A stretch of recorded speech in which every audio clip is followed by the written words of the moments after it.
Hello, this is Dr. Paul Cottrell, and I'm recording this on December 14th. I'm supposed to do another show on another channel that you'll be seeing, dealing with how to improve your health. Now, later today, I don't know if it will be premiering today or it'll be premiering tomorrow, most likely today. Let's go over the updates on Israel, and then I'll probably do another video about the updates on President Gay from Harvard. So the latest has been about the flooding of the tunnels. All right, so let's play a couple videos about that. Let's comment on that.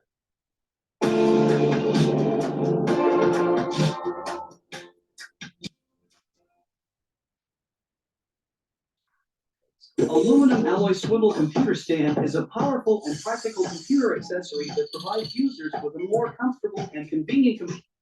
During an ambush and subsequent blasts in the northern Gaza area of Shajaya, as it is carefully testing out a method for dealing with the vast network of tunnels in Gaza, which can be used by Hamas militants. They believe is being used by Hamas. It has begun flooding a limited number of the tunnels with seawater to see whether it will work. Israel says it is only flooding tunnels where they do not believe any hostages are being held. In 2021, Hamas claimed to have built more than 300 miles of tunnels under Gaza. Israel says it has located more than 800 tunnel shafts and has already destroyed at least 500. International correspondent Sarah Coates has more now from Tel Aviv. Yes, hello. Well, look, a number of military funerals are being held here in Israel today, with this ground operation coming at a very heavy price. The IDF announcing the deaths of 10 additional soldiers in the last 24 hours. Now, the military says that these people were killed during an ambush and subsequent blasts in the northern Gaza area of Shajaya. That is the area that Israel believes is a stronghold for Hamas. Now, this comes as the IDF says it's hit around 250 targets overnight. It says these are Hamas infrastructure targets, including a rocket launching squad, which was in the process of firing projectiles into southern Israel. As this ground operation continues, so too does the suffering of the people inside the Gaza Strip, with the Hamas-run Gaza Health Ministry saying that so far 18,500 people have been killed since this ground operation was launched. Now, it comes as winter conditions are certainly setting in. There have been heavy rains over the past 24 hours, with dire consequences for these people sheltering down in southern Gaza without anywhere really safe or dry to go. Sarah Coates, Scripps News. Notice that how the health ministry for Gaza never mentions how many militants were actually killed. Notice that? I find that a little fishy. Little fishy. All right, let's take a look at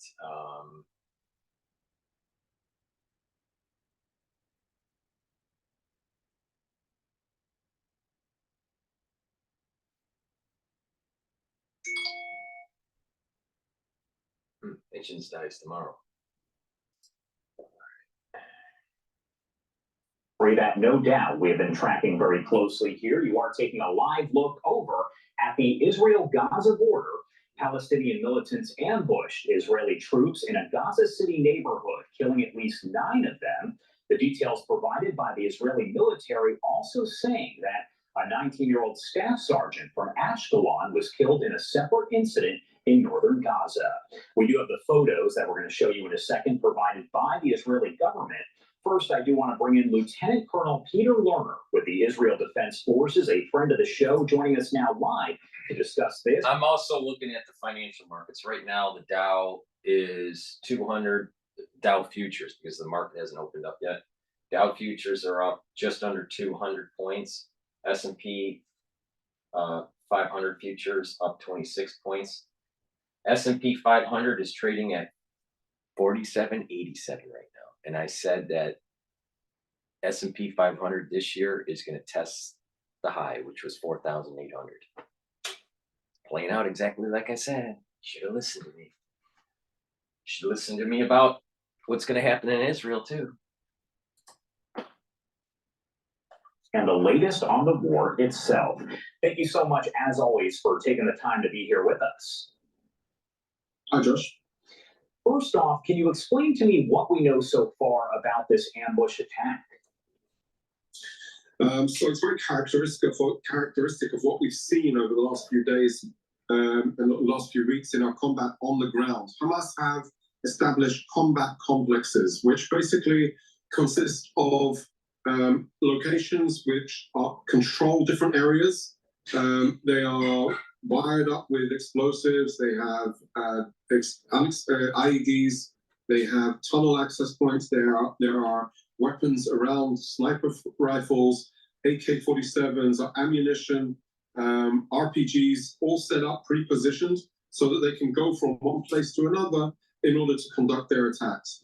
And indeed, in this complex that took place in the Sajaya area, our forces went in, and in the course of an exchange, some soldiers were injured, and therefore our forces then came to the rescue in order to engage and retrieve the fighters as they were being either shot and injured, and in order to assess their situation. And this is precisely the difference between us and Hamas, Josh. We have our leaders up front, our commanders leading from the front, whereas Hamas are hiding behind the civilians. In this incident, we've seen indeed the tragic loss of 9 soldiers, senior officers, colonels, lieutenant colonel, and indeed this is a serious tragedy for our forces. But it is a characteristic of warfare. You know, the reality of taking the fight to the enemy requires us and demands us to be willing to move forward and engage the enemy wherever they are hiding. And I do want to get the IDF reaction here, a story that a lot of people are talking about. President Biden, who is no doubt a close ally of Israel, criticizing Netanyahu there, Israel's prime minister, and also saying that Israel is losing the world's support due to indiscriminate bombing, that's how he described it, of Gaza. What is the IDF reaction to that? So we are very attentive to the administration and in our military-to-military channels that are open and ongoing, and I would say extensive and intimate. And of course, from our perspective, we are conducting our operations in accordance to the laws of armed conflict.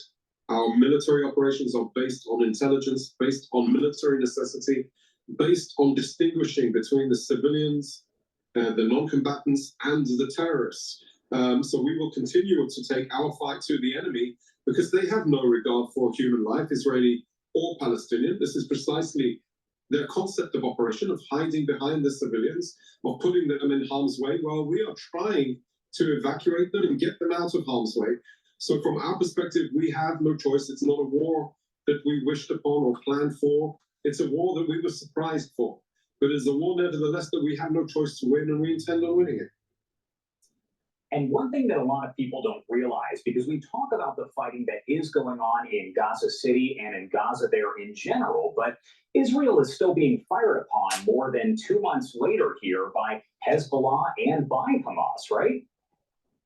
Absolutely. Josh, the reality is one where we continue to face aggression from Hezbollah, who's been escalating on the border of Lebanon almost every day. They continue to fire rockets from southern Lebanon into Israel in deep contravention to the UN Security Council Resolution 1701 that stipulates that Hezbollah should not have any weapons, arms, or capabilities in the south of Lebanon. So there's a serious challenge, one that is concerning. We are on a defensive posture in the north, but indeed preempting and striking at whatever threats emerge.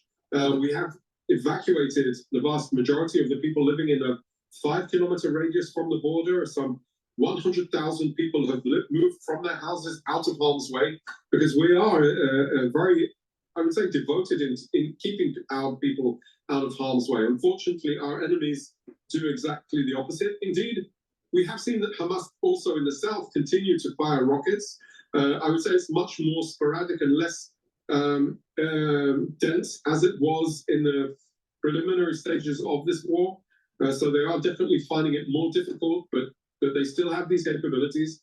Over 12,000 rockets have been fired at Israel. We need to keep in mind that every single rocket that they are firing at us, that launching at us from Gaza, is a war crime in itself, and they're all intended in killing Israelis. So we are, I would say, determined to defend ourselves and determined to attack Hamas wherever they are. What is one misconception you believe people across the world have about the war itself, as we are now more than 2 months into this war? The biggest challenge, I think, is for people to understand the nature of warfare and the nature of urban warfare, and in this case, the nature of urban warfare in Gaza. It's an unprecedented battleground. There has been, in the history of warfare, of counterterrorism specifically, there's never been a war fought in such dire situation against an enemy that has, in effect, become a governing authority. 16 years, they built their terrorist capabilities, they built a terrorist army, they built an arsenal of rockets, as we just talked about. They've developed their own weapons capabilities of explosive drones, and they have utilized the urban battleground to create and try and give them an advantage on the battleground, precisely because of our values, because we don't want civilians to be caught up in it, because we will try and alleviate and limit the civilian strife. This is, I think, it's not only a misconception, we're also judged on a completely different standard than anyone else in the world. And I think there is also another understanding that we also need to think about when talking about this type of conflict and this war in specific. All of the wars, Josh, this is the last point, all of the wars fought against in counter-terrorist activities, whether it's been Afghanistan or Iraq or ISIS in Syria, they've all been fought thousands of miles away. Hamas is on our doorstep. Hamas literally came into our backyards and our kitchens. This is a reality that can never be allowed to happen again. And that is all very true there. Lieutenant Colonel Peter Lerner, thank you so much for taking the time, as always, to join us here. Is there anything else you want to add before I let you go? No, thank you. All right. Have a good rest of your day. Thank you.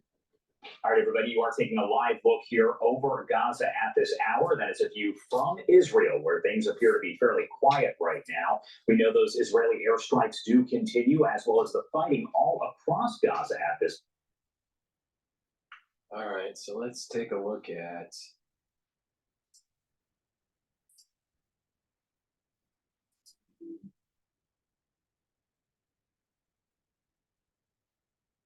this is Fox 5, New York. Now to the war in Israel. The Israeli military says Palestinian militants ambushed troops in a dense Gaza City neighborhood, killing at least 9 of them. The attack marked one of the deadliest assaults carried out by Hamas since the ground invasion began on October 7th. As the heavy fighting continues, the humanitarian crisis is getting worse. Israeli Prime Minister Benjamin Netanyahu is rejecting international calls for a ceasefire. Meanwhile, an emotional rally was held outside Netanyahu's office in Tel Aviv, where family members of the hostages spoke out. I want my son, 67 days.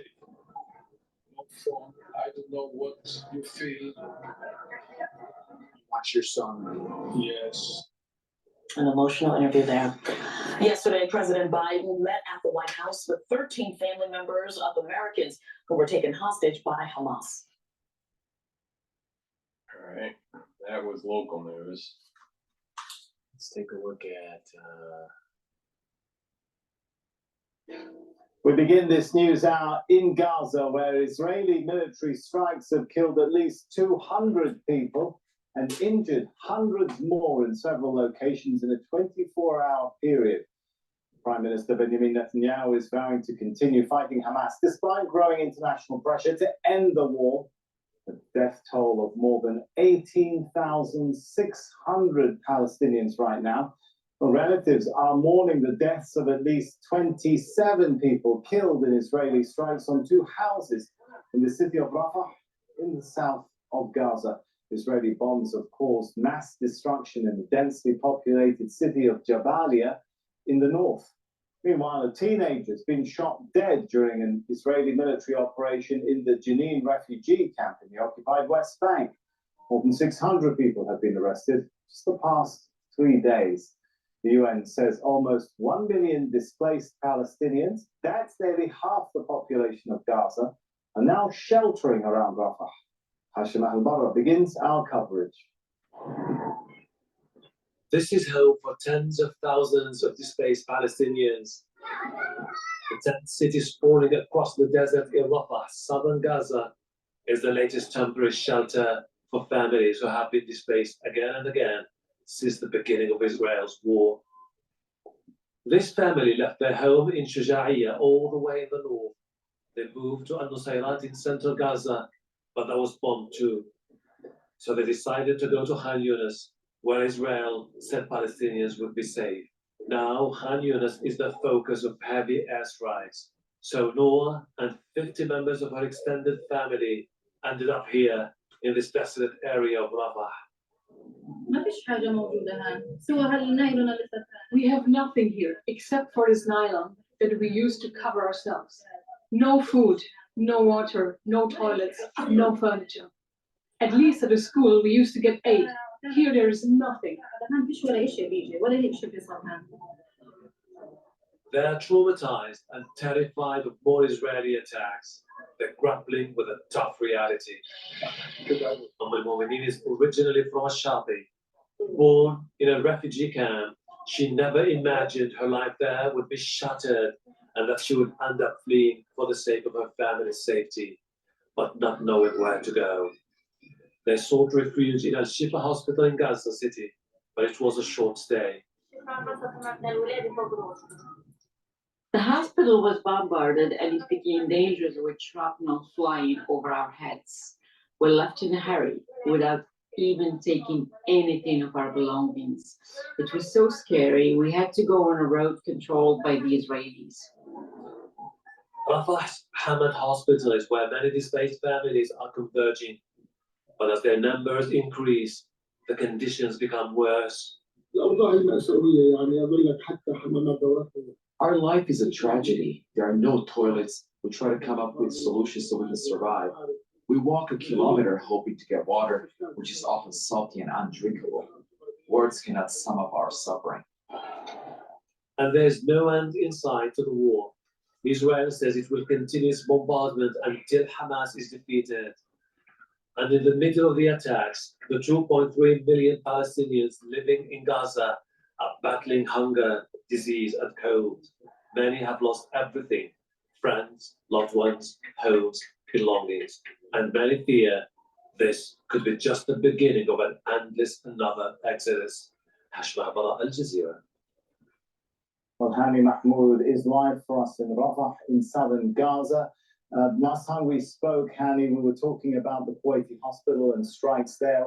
What can you tell us about the situation now?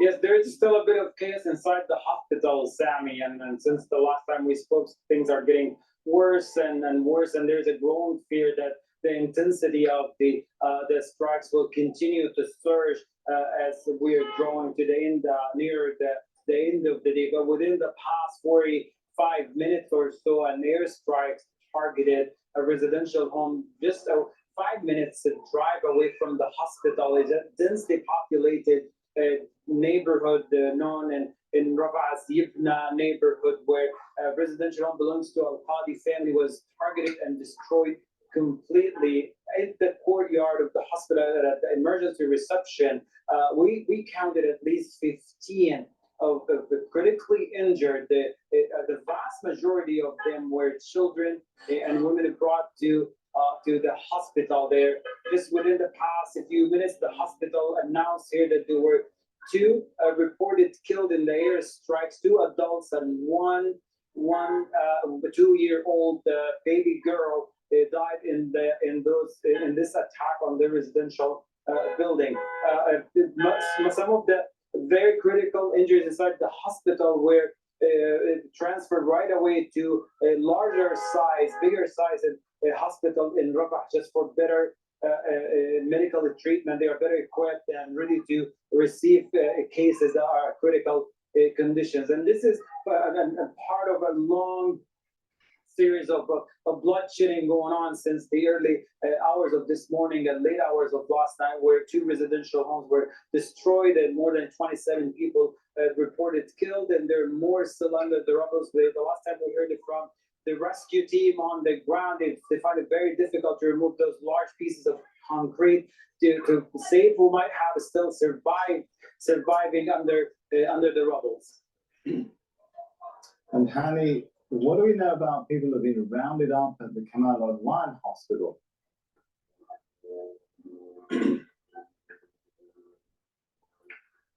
Yes, well, this is part, Sammy, this has been going on for a while now.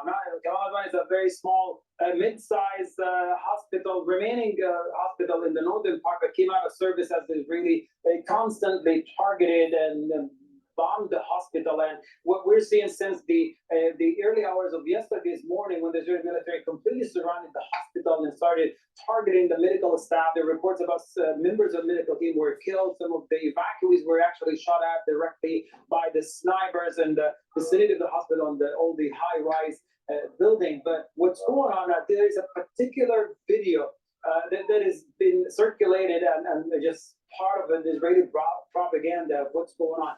The hospital at this particular time, since the beginning of every hospital requested a security personnel inside the hospital. We're talking about the members of the police department. They work inside the hospital at this emergency just to keep security and maintain order.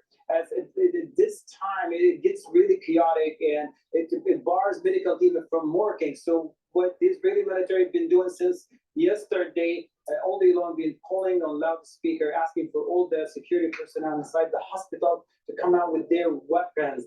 But what we're seeing today is a video that talking about that these are fighters or operatives inside the hospital, and these are their weapons. But we're just a little bit of investigation just to look at the kind of weapons, the bats that they're holding. You can right away conclude that these are security personnel. They were there for maintaining the order and the stability, just happened to be caught inside the hospital because there was no way to leave, as the entire area was under heavy bombardment for the past weeks. We talk about day-to-day bombardment inside and outside the vicinity and the whole area of Jabalia, and we can just with confidence, according to the Ashraf al-Qudra, the spokesperson of the health ministry, who stated that these are security personnel, and the Israeli military was requesting them to come out of the hospital with their hands above their head and to put their weapons in front of them. And that's what happened today. But calling them operatives and fighter is just it's false, and it just contradicts what the Israeli military did with the loudspeakers yesterday. All right, leave it there. Thanks so much, Hani Mahmoud. Okay, so that's that. Let's take a look at.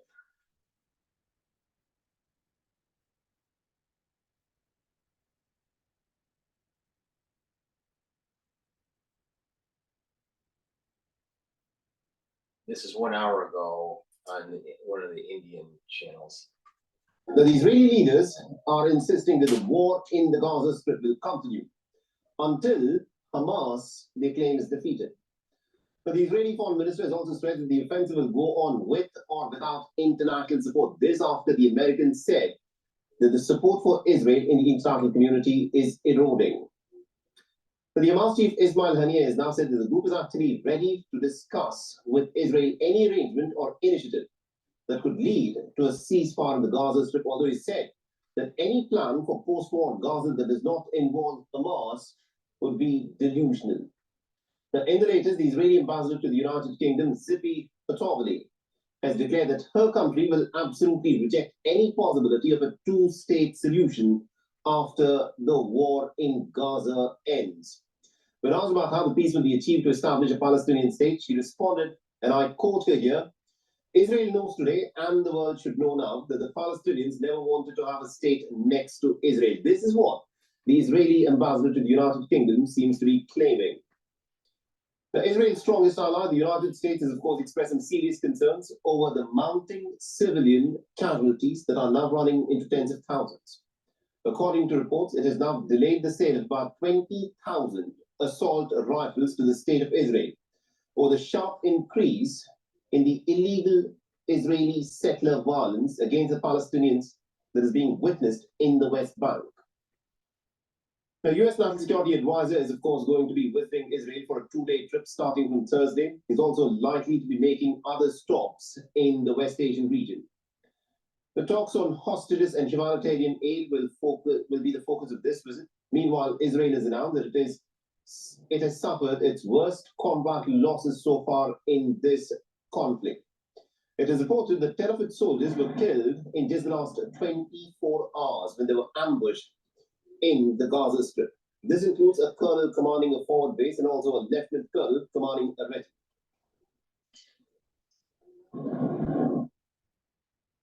86 חללים, 86 קברים חדשים נוספו בהר הרצל בלבד מאז מתקפת הרצח של ה-7 באוקטובר. מחיר כבד, כבד מאוד.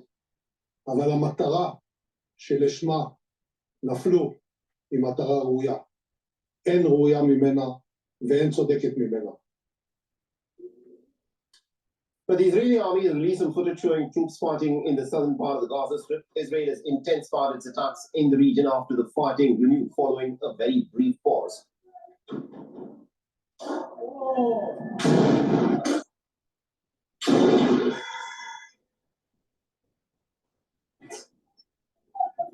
The Hamas has released a video showing its operations in Khan Yunis in southern Gaza.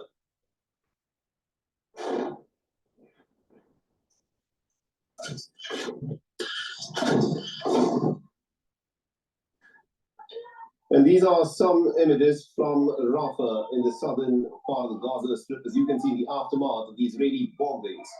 People were being rushed to hospitals in ambulances.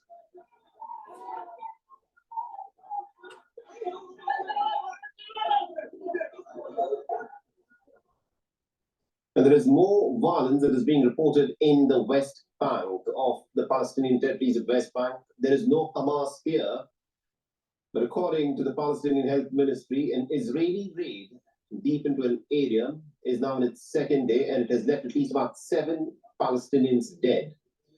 The Israeli military claims that their forces confiscated approximately 30 weapons, ammunition, and other military equipment. The Israeli military has not commented on the number of Palestinians being killed as part of these Israeli raids in the West Bank province. And our correspondent Jody Cohen has been tracking this story very closely for us and has sent us this report from Israel. So National Security Advisor Jake Sullivan is in Israel for meetings on Thursday with Prime Minister Netanyahu, President Herzog, and the War Cabinet. As far as I can see, they're going to be discussing 3 key issues. Number 1 is the timetable of this war. We know the US wants the main operation to be over by January. Israel has said that they expect the operation in Khan Yunis to be over by then, but that the war must end when Hamas is no longer a threat and the 135 hostages have been returned. The second issue will be the Israeli hostages and Palestinian civilians as well. Now, White House spokesperson John Kirby said that Israel's done possibly more than the US would have done to protect civilian lives in this war. For example, he said, by giving warning to Palestinian civilians and therefore to the enemy of targets in advance.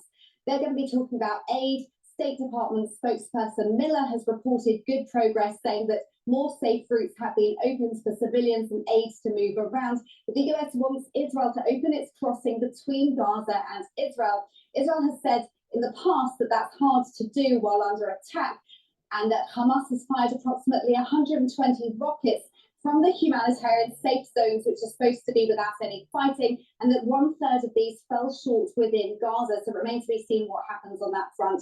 And the third issue is the post-war Gaza. The US agrees that Hamas has to go. In the short term, there's talk of a security role for Israel, in an interim role for Arab or international forces, and a long-term role. The US wants to see a revitalized Palestinian Authority governing Gaza. Now, according to a Palestinian Research Center poll that's just been published, 82% of Palestinians in the West Bank support Hamas's 7th of October attack. Israel agrees with having a demilitarized Palestinian self-rule in Gaza, but Netanyahu has said that it can't be led by an entity that, quote, supports, finances, and teaches terror. So it remains to be seen what comes out of those discussions. All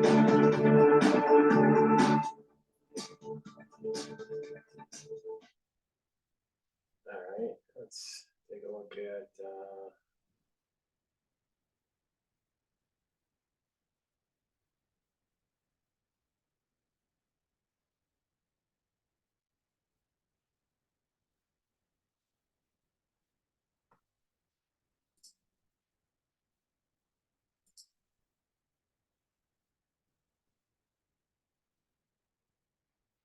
all right, this is SABC News. Are you going to let the greedy heating companies and their crazy high prices decide if your family is allowed to stay warm this winter? Here's how a former NASA engineer from Michigan. Immediate humanitarian ceasefire in the Israel-Hamas war. This comes after more than 3/4 of the 193-member General Assembly backed the move, which had been vetoed by the United States in the Security Council last week. The United States does not have a veto in the General Assembly, so the resolution was adopted to a round of applause with 153 votes in favor and 23 countries abstaining. To chat further, joining us via video link is Dr. Chidochashe Nyere from the Institute for Pan-African Thought and Conversation at the University of Johannesburg. A very good afternoon to you, Doctor, and thank you for your time with us here at the ACBC at this hour. Good afternoon, Lizelle, and good afternoon to the viewers. I just want to perhaps talk to the UN resolution that had been passed, of course, calling for the immediate ceasefire. What you're observing on that front, help us understand what immediate looks like in this scenario and the implications thereof if not adhered to. So what it actually means, it's a UN General Assembly resolution. So the General Assembly resolutions are non-binding. However, they are very significant because we can use those as a litmus test of public sentiment. So 153 countries voting for the motion is quite significant. If you look, it's very, very clear. Why should a bunch of people that are in the UN that have failed moral character state to Israel that their decision supersedes the covenant with God? Think about the hubris in that. And oh, by the way, there's a lot of nefarious things going on at the UN. Back barely 2 months ago, in October, there was another General Assembly resolution. And the outcomes of that General Assembly resolution, it was only 120 countries that voted for that motion. And you can already see that 14 countries were against it and 45 abstained. This time around, it's actually only 10 countries that are against that motion and only 23 countries that abstain. So it is quite significant. You can already deduce that the world is speaking in unison. There is need for an immediate ceasefire. And by the way, this ceasefire is meant to protect both Palestinian and Israeli civilians. So it is quite imminent. It has to happen. Thank you for that context. So although you're saying it's more reflective of the public sentiments and the war coming in unison, also that it's not legally binding, but it does carry enough political weight. Perhaps then to my second question about, if Israel doesn't listen, what are some of the consequences and next steps? And then also just looking at the allied countries are involved on both ends. What do you think that's also going to do for the geopolitical landscape and dynamics unfolding? So it is very clear from this result that the Hamas-Israeli war is getting global attention. Yes. And it simply tells us that Israeli and America, because remember the US is actually backing the Israeli government here. So clearly the world has isolated them. It exposes that they are in the wrong. So this is important. It has to be registered in that sentiment. Because let us remember why it is that there is this need for a ceasefire. We have more than 17,500 Palestinians who have lost their lives. Equally, we have a further 1,200 Israelis who have lost their lives because of this conflict. So it is clear that we cannot continue as normal. Now, I also understand that the UN General Assembly resolutions are non-binding. It is only the UN Security Council resolutions that are binding, because then there will be budget allocated. But what it actually means is that this is used to inform the UN Security Council. If you remember last week, the UN Secretary General, Mr. Antonio Guterres, invoked Article 99 of the UN Charter precisely to try and force the USA particularly, as a member of the Security Council with veto power, to convince them to take a stand, to take an action that is in the interest of both Palestine and the Israelis in this case. So we cannot continue as normal, although we wait for a sitting of the UN Security Council to make the final decision, so that then budgets are allocated, personnel also appointed, and the motion is carried out and implemented. Well, thank you for that, Dr. Chido Chashe, because it obviously also brings to the fore the role of the UN and its relevance in conflict resolution. But also, I want to also look at President Joe Biden from the US, saying, calling the Israeli killing of civilians indiscriminate, and discouraging that. But I wonder what impact this has had for both Israel and Prime Minister Benjamin Netanyahu, their popularity in Israel, but also in the United States, as they also edged closer to elections next year. Yes, it will definitely impact the outcomes of those elections, because remember, the public is looking at all these issues that are in the forefront, and therefore they want leaders that take decisive actions, because failure to take decisive actions in this war can be detrimental to the voters in any other case. So it is a litmus test for the voters to know where they stand in terms of their leadership. So leadership here is tested, and it is only a critical and reflective leadership that can take the necessary decisions to hold the killing of civilians, because at the end of the day, there is no real winner in war. It is humanity that is killed. So the killing of civilians has to stop. Well, what about the UN and its ability to uphold international law and norms as we speak? What's been reflected on that front? So the UN is actually all countries. So the UN is not an entity outside any other country. All these countries form the UN, and therefore it is a reflection of that UN General Assembly. That resolution already, it tells you where the world stands. So it is quite important to respect that outcome, although it is still subject to a UN Security Council sitting. The world is clear. The UN is clear. There is need for this resolution to happen immediately.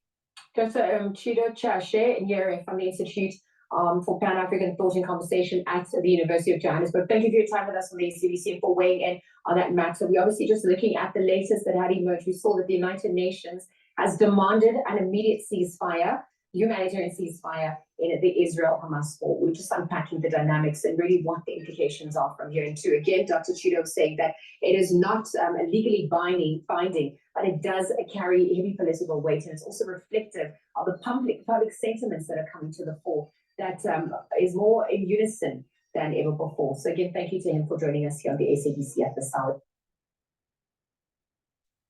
All right, that's the UN. Let's see what's going on in France 24.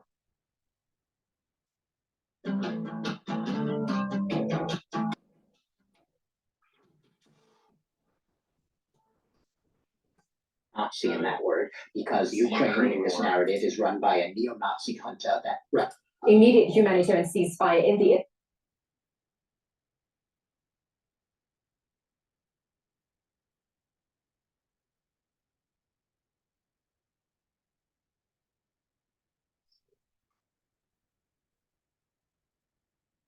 All right, let's do, this is the 20, this is this 14, so let's take a look at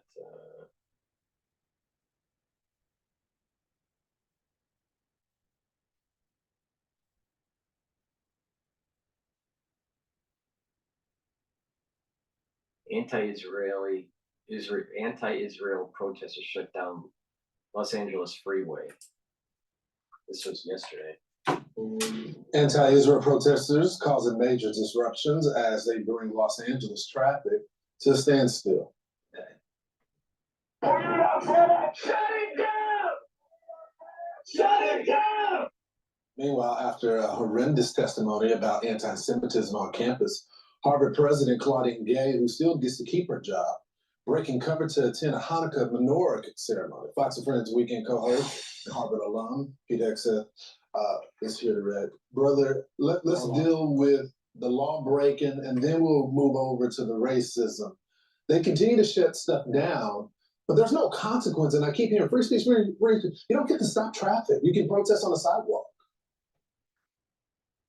Of course, and you get arrested is what you get when you do something like that. Yeah. And it's ironic to me that groups like this group's called If Not Now, that they think these protests are effective. Like, you're trying to reach people in a way where they connect to your cause and want to support your cause, but all you have are people on a freeway trying to get to school, trying to get to work, trying to get to their appointments, who are now ticked off at you and your cause. These are like the hands on the painting people. Yeah. Except in this case, this is a group that refuses to condemn a terrorist attack on October 7th and spews words on their website about, racial and class hierarchy amongst Israelis. They purport to be a Jewish group who says there should be no Israel or one Israel, which we really do know means that Hamas would destroy Israel. Right. So they don't have any real context. They're just very passionate about hating Israel. So, Pete, I'm glad you pointed that out, because there's two different groups here. There is the people that actually agree with Hamas and are legitimate racists and, want to eliminate Israel. And then there's the certain group that are just ignorant. They have no clue about the context of anything. What category do you put these group of people in?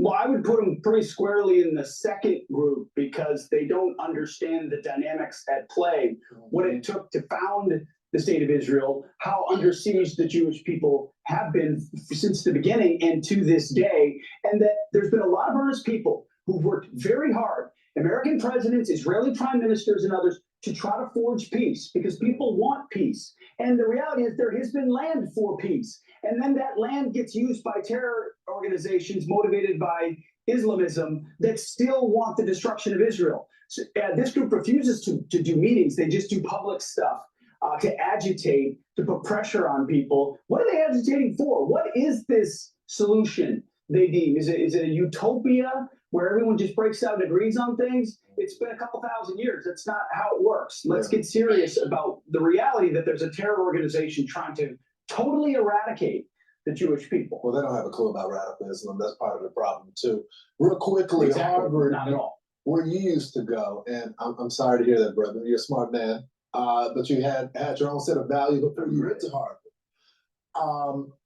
they're still not getting rid of the president. They're doubling down on it. She decided that she was going to attend the ceremony yesterday. Does this move the needle at all? No, it just means we've officially moved into the pandering phase, Lawrence. It means when her students needed her the most to, with clarity, condemn what happened on October 7th, she couldn't do it then. Then when she was in front of a congressional testimony panel, able to very clearly say that calls for genocide are speech that would make students feel unsafe, she wouldn't do it. So now to paper all of that over, she goes to a ceremony, which is fine. It's a wonderful ceremony. It's great.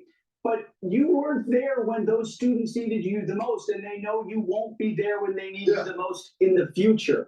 You know, I've actually never been to a menorah lighting ceremony. It looks beautiful. I would love to at some point. But that's the reason why is because I know I support the Jewish people in the state of Israel. And I've been there and have invested in understanding the dynamics and the threats and what Israel's done right and what Israel's done wrong and what they're fighting for, who their enemies are. And I support understanding fully the history there and respect their religious traditions in every single way. It seems Claudine Gay says, now, if I just check a box and go to a ceremony, that'll help protect my job. But I'm not actually a stand-up. I mean, it's the equivalent of refusing to condemn the KKK and then showing up to the Juneteenth celebration, saying, let's go have a bite to eat. I mean, it's just, when you put it into context, these people are showing you who they are. We should really believe them. Pete, thanks so much for joining the program. They're rapping.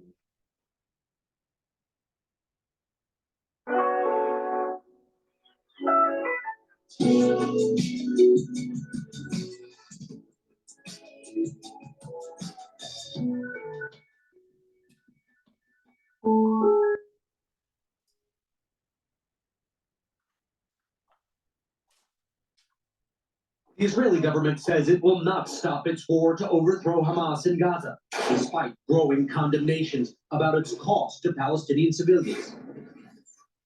After President Biden's rebuke of what he called Israel's indiscriminate bombing in Gaza and an overwhelming UN vote calling for a ceasefire, Israeli Prime Minister Benjamin Netanyahu telling Israeli troops, in the face of international pressure, nothing will stop us.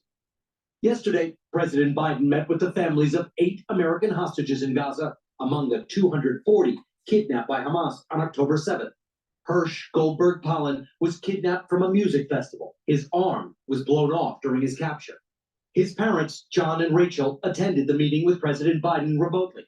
I spoke to them this morning at their home in Jerusalem. Did you hear anything encouraging? They are working relentlessly. That's a word that was mentioned many times in the meeting. Now we just need the results, but the effort is there. Accounts from hostages who've been freed by Hamas have made Hirsch's parents even more worried. They talked about torture. They talked about starvation. They talked about being cold. And that, of course, got everybody much more into despair and frantic about time. In Gaza, heavy rains combined with a shattered infrastructure have led to floods. This is how a pregnant woman had to be evacuated. First responders chest deep in water. And explosions nearby.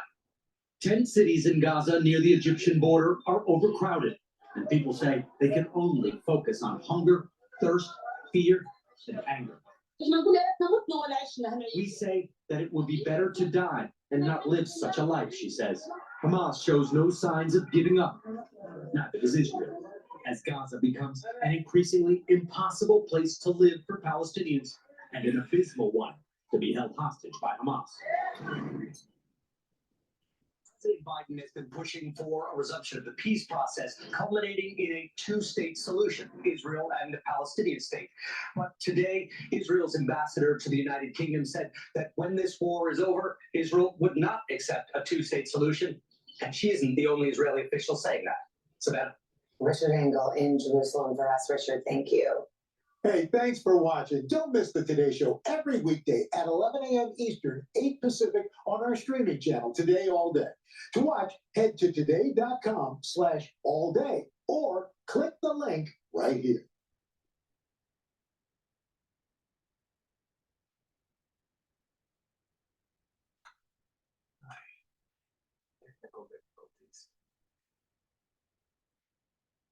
When a fire starts, every moment matters.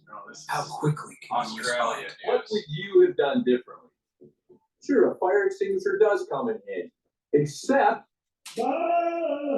One of Israel's deadliest days of this war. A colonel among 10 soldiers killed in what the military said was an urban ambush by Hamas. Prime Minister Benjamin Netanyahu acknowledged this very difficult day as he addressed soldiers. I say this as we face great pain for the fallen and also in the face of international pressures. Nothing will stop us. We will go to the end. It comes a day after the US president criticized Israel over its indiscriminate bombing. The president was reflecting a concern that we have had for some time. A group of Australian politicians, led by the shadow foreign minister, is in Jerusalem to meet with local delegates. We do need to see the job finished. It needs to be done in as careful a targeted a way as possible, and that is certainly part of the discussion that we have had with the Israeli government. Growing international pressure, including a UN resolution, has changed little on the battlefield. And Israel's foreign minister says the country's campaign in Gaza will continue with or without international support. Food and other basics are hard to find in Gaza. The UN says the crisis now is a recipe for epidemics. cases of meningitis, jaundice, impetigo, chickenpox, and upper respiratory tract infections have now been recorded in Gaza. Heavy rainfall has added to the hardship. Strong winds, torrential rain, and flooding are lashing shelters. I can't describe this man says. Jabalia camp has completely drowned as he turns the camera to show a teenage boy carrying his sibling's body. Tents here are made with tarpaulin or thin plastic made to protect goods, not people. With no ground sheets, many spent the night around puddles and wet sand. Yasmin was woken this morning with her 7-month-old soaking wet. We have just one blanket between all of us. 5 people with only one blanket. Rain has been forecast for the next 2 weeks. 85% of Gaza's population has been pushed from their home. Finding another could be futile.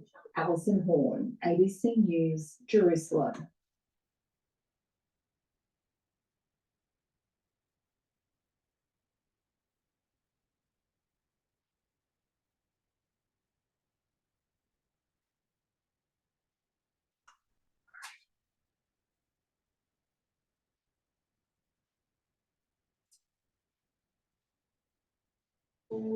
Anti-Israel protesters causing major.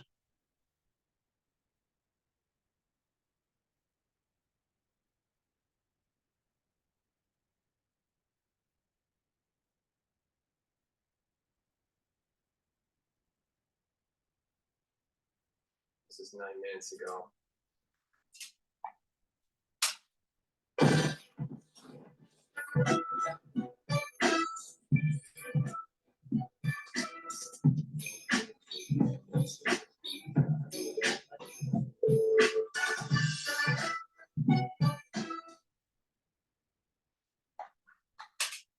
Piles of paperwork and no time for strategic HR? Let Bob clear up your to-do list. Say hi to Bob, the modern HR platform for all your repetitive HR tasks. Automate global onboarding with workflows you can save and reuse in a click. Automate internal changes with approvals and Render, as so many, but not enough, have. Earlier, over 70 terrorists emerged from the Kamal Adwan hospital, weapons in hand, and surrendered. The Israeli Defense Forces releasing this image just minutes ago. Those terrorists were apprehended and transferred to field interrogators from Israeli military intelligence and the Shin Bet for This is live now from Fox. We think it is outrageous. Published that international 32 officials minutes, from 32 minutes ago. All right?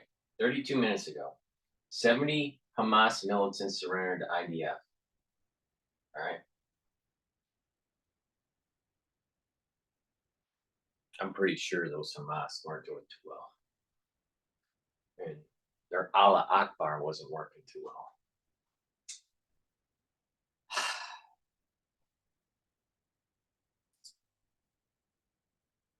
World Health Organization and elsewhere are yet to condemn or even express concern about Hamas converting hospitals in the Gaza Strip into military bases. To them, we say, you have not only let us down, you've not only let Palestinians in the Gaza Strip down, you've let down the whole world and the whole architecture of global governance, because this terrorist abuse of hospitals has been happening under your watch, and you continue to cover up for it and be complicit with this abuse of protected facilities through your shameful silence. We call on all Hamas terrorists in the Gaza Strip to surrender. It will speed up the decisive end of this war if they come out with their hands above their heads, preferably with a white flag. Despite Israel's efforts to minimize harm to civilians, Hamas is doubling down on its human shield strategy, intensifying its attacks on Israeli towns and cities from inside the al-Mawasi humanitarian zone. To date, Hamas has fired 116 rockets at Israeli communities from inside the designated safe zone. Now, Israel designated this safe zone in Gaza, where Hamas had not already embedded itself inside and under schools, homes, and hospitals, so that civilians could be protected. UN agencies feign concern for Gazan civilians, but bizarrely, none of them can bring themselves to condemn this Hamas war crime. To UNRWA, UNICEF, the World Health Organization, and the Red Cross and others, we ask, what on earth is so difficult about condemning Hamas? All right, so trading has been happening just under 30 minutes, and Dow is at 84 points, and S&P 500 is trading at 22. The S&P 500 is at 4,700 and almost 30. I've been saying that it's going to test the 4,800 mark. Now, what is interesting is that the ECB looks like they're holding rates for the central bank, and yesterday we had news that the Federal Reserve was holding rates. So that's going to be somewhat of a positive sign for equities. Fire at Israeli civilians from inside a humanitarian safe zone. Really, it's not difficult. Why are you covering up for Hamas instead of doing your jobs? Yesterday, the situation assessment with Shin Bet Director Ronen Bar and senior officials, Prime Minister Netanyahu stated that we are witnessing the beginning of Hamas's disintegration, as we see from those images of surrender. As we destroy Hamas, an Iranian proxy, in response to 10/7, the Prime Minister reaffirmed that we will also need to prevent Iran from obtaining nuclear weapons. A humanitarian update, the Kerem Shalom crossing remains open for inspections of aid trucks, creating the capacity to more than double aid deliveries into Gaza. Now, whether that aid reaches the people of Gaza depends, of course, on whether Hamas stops stealing that aid, and whether the aid agencies covering up for Hamas are able to catch up and deliver it at the pace that Israel is inspecting it. The IDF is enabling tactical pauses to allow civilians to replenish stocks, with one such pause today in the Al Salam area of Rafah. Yesterday, the world received a shocking reminder of the importance of de-radicalization the day after Hamas, and we continue to call on the whole world to put in place plans to de-radicalize the Gaza Strip the day after, so that we can gain peace and security that we need as we rebuild the Gaza Strip, making sure that concrete go to people's homes and not to the terror tunnels that we found under hospitals. This afternoon, Prime Minister Benjamin Netanyahu is scheduled to meet with US National Security Advisor Jake Sullivan, who is also scheduled to meet with President Herzog and members of the War Cabinet.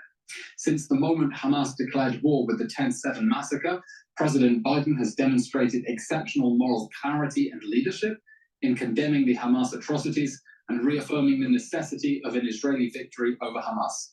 We thank the United States for its critical Security Council veto, ongoing supplies of weapons needed to destroy Hamas, and the strong message sent by 2 aircraft carrier groups to deter any further aggression against our people or expansion of this conflict.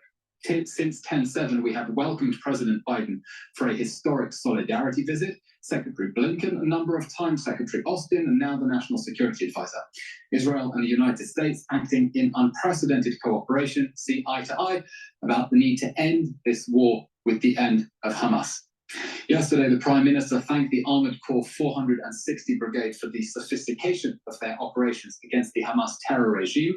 He vowed we will continue until victory, until the destruction of Hamas, and that nothing will stop us as we proceed with that sophistication that he prays to restore security to the people of Israel and bring to justice the 10/7 monsters. That's the end of today's briefing. We'll now take your questions. Thank you. Want to know how my dad and I got our bodies like this? We just did 7 minutes of lazy workouts every day. We achieved our goal. Okay.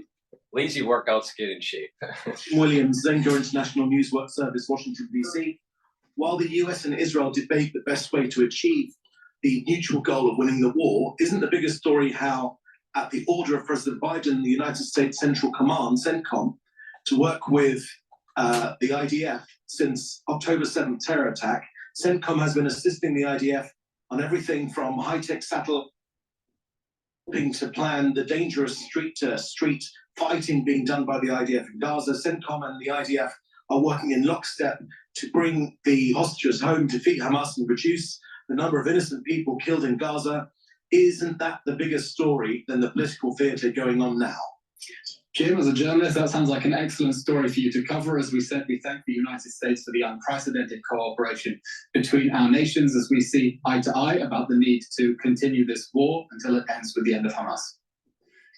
Question from Joel Pollack, Breitbart News. Number one, celebrities such as Taylor Swift have attended fundraisers for Gaza without commenting on the atrocities of October 7th. Would you welcome Taylor Swift to visit Israel to see the affected communities? And secondly, could you comment on the UK travel ban on what it calls extremist settlers?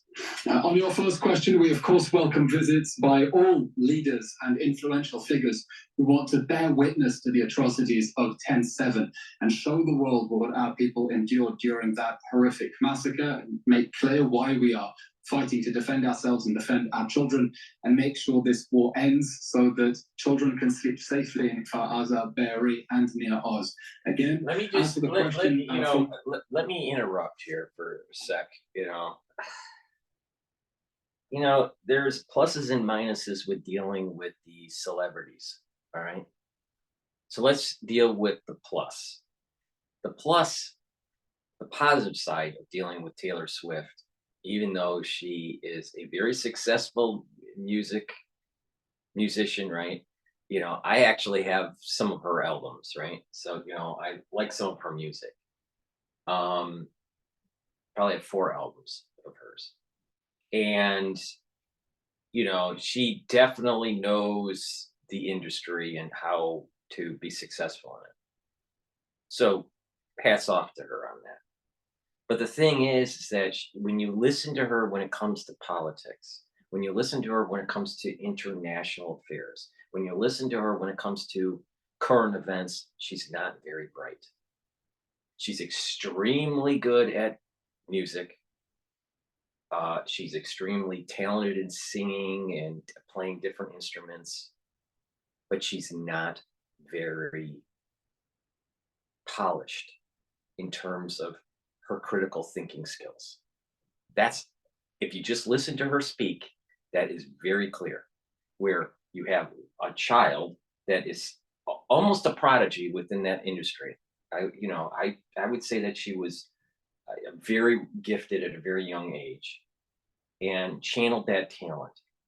Unfortunately, other talents that she probably had when she was younger were not challenged, and it is very evident now since she is older. She's not very bright. There's that problem, but the positive side of it is that she is influencing a lot of people, very young. And the very young crowd are woke. They're going through a woke part of their life. Now, people would say that, well, when you're in school, you're a little bit more liberal than once you become an adult and you have bills to pay and you have a mortgage and you have a job and a family, you become a little bit more conservative. And that's probably true in most cases, that you shift to something that's less liberal, right? But we have institutions now, and even in the workforce, that is promoting wokeism, that's promoting this DEI, that's promoting affirmative action, that's promoting these microaggression type stuff, all right? And she represents that. Taylor Swift represents that wokeism. Now, the people that are listening to her, you know, are obviously, you know, going to be tied to wokeism, and they're moving to, you know, into this whole oppressed and oppressor category of thinking. But if Taylor Swift saw the atrocities and actually, talked to the people, probably on both sides, I think that her perspective would be a lot different.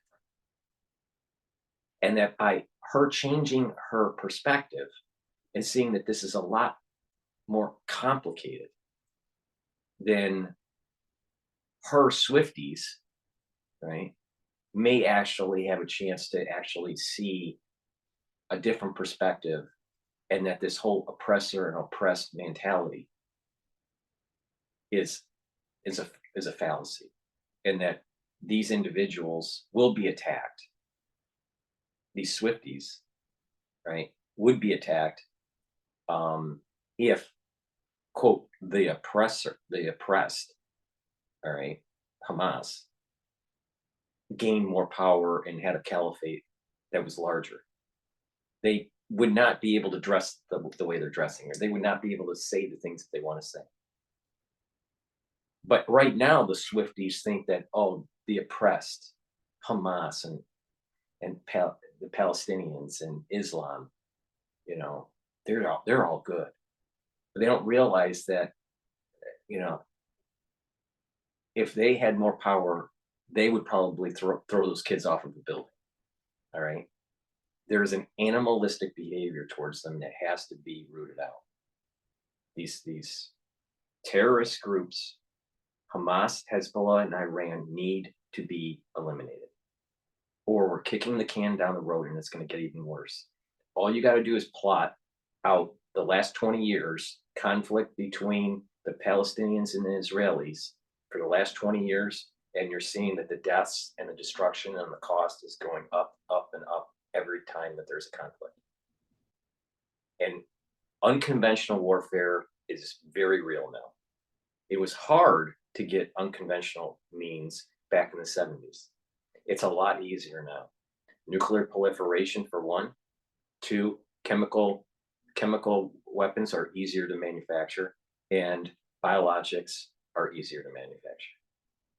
There's a lot more people that understand on how to make biological weapons. You didn't have that in the 1970s. You didn't have that in the 1980s.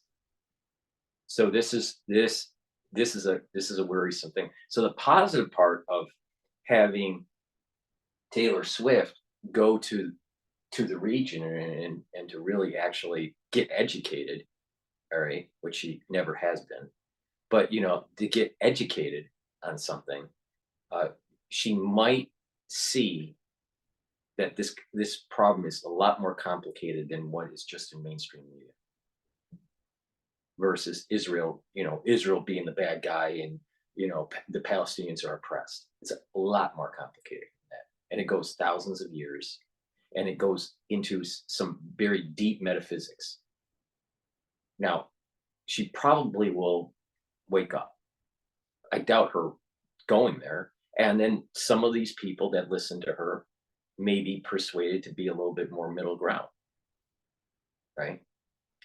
There is also this subset group within Israel where there's an infighting between the observant Jews and the non-observant Jews, or the ultra-liberal Jews is what that I call them. The ultra-liberal Jews wants to, you know, part of Zionism is to water down the religion.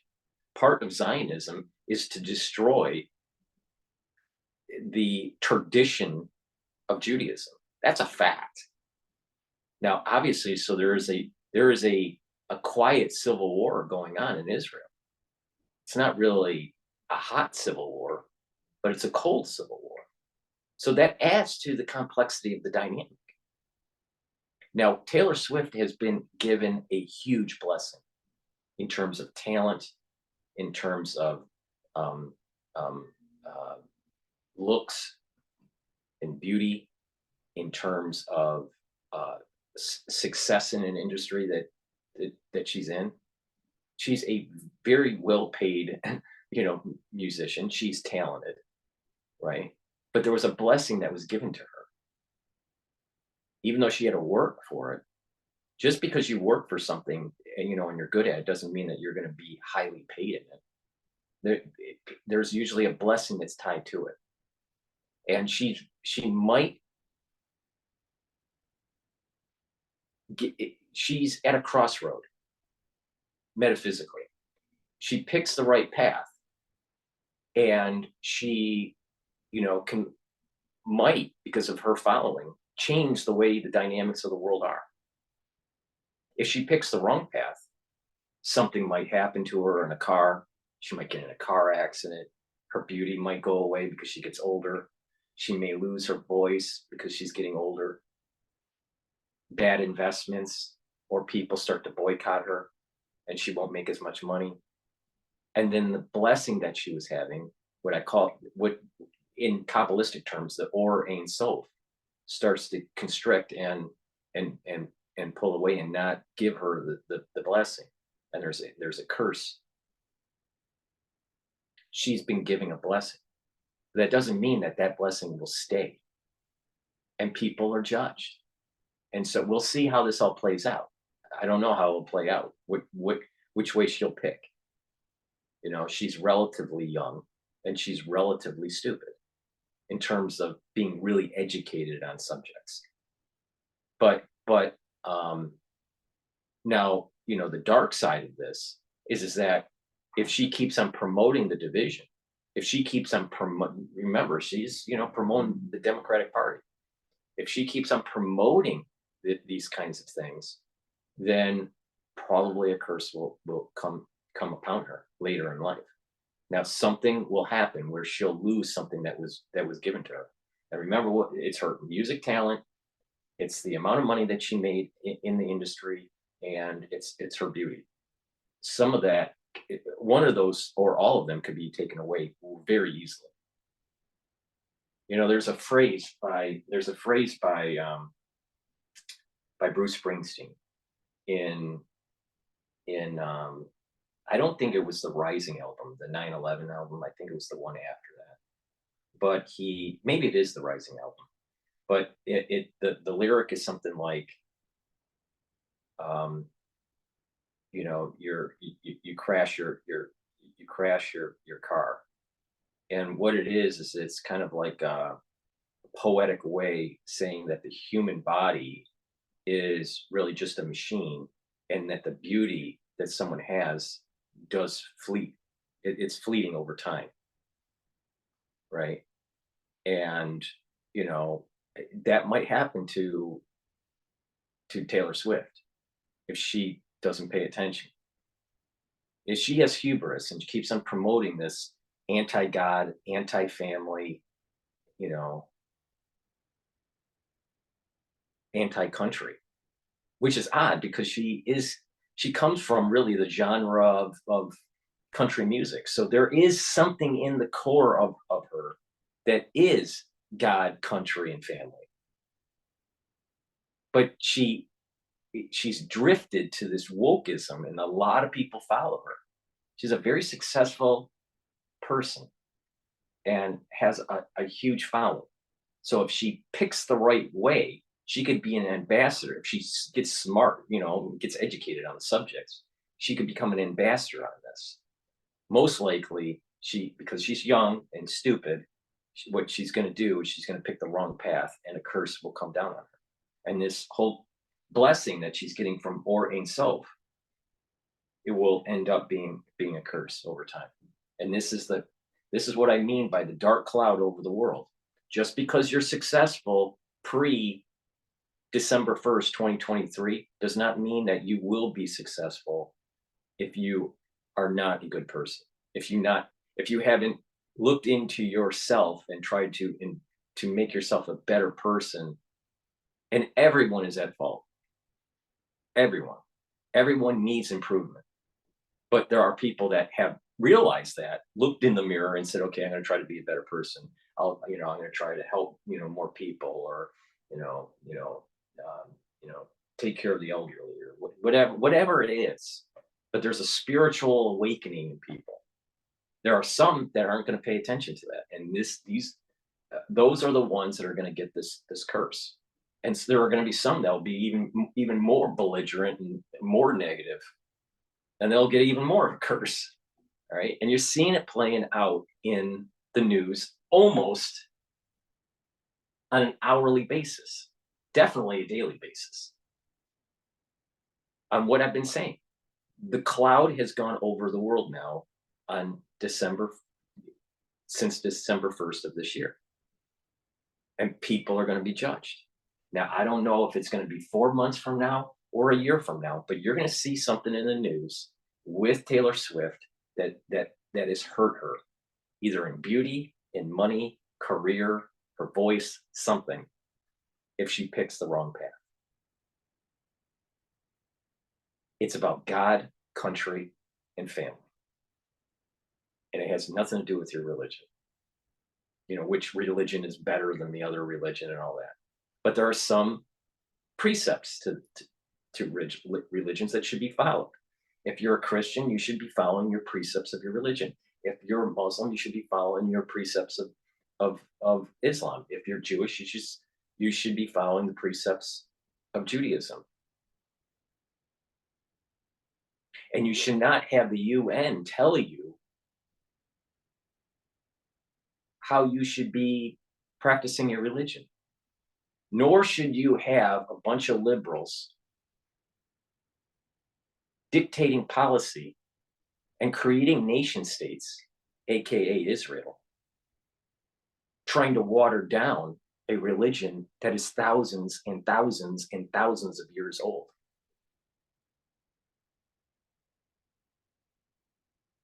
So just keep that in mind. Don't pick the wrong path. Try to be a better person, and you'll get a blessing. But if you start to project yourself onto others, and you're being, and you're not trying to make a world a better place in the long run, where there's more peace and prosperity for people in the long run, you're going to get a curse. And don't make the mistake. Short-term benefit doesn't mean long-term benefit. And sometimes it's really messy and bloody and catastrophic to get through to a better world at the end. And that's why I keep on saying, get the job done now before it gets worse. That is an adult in the room, really looking at this on a very deep metaphysical level.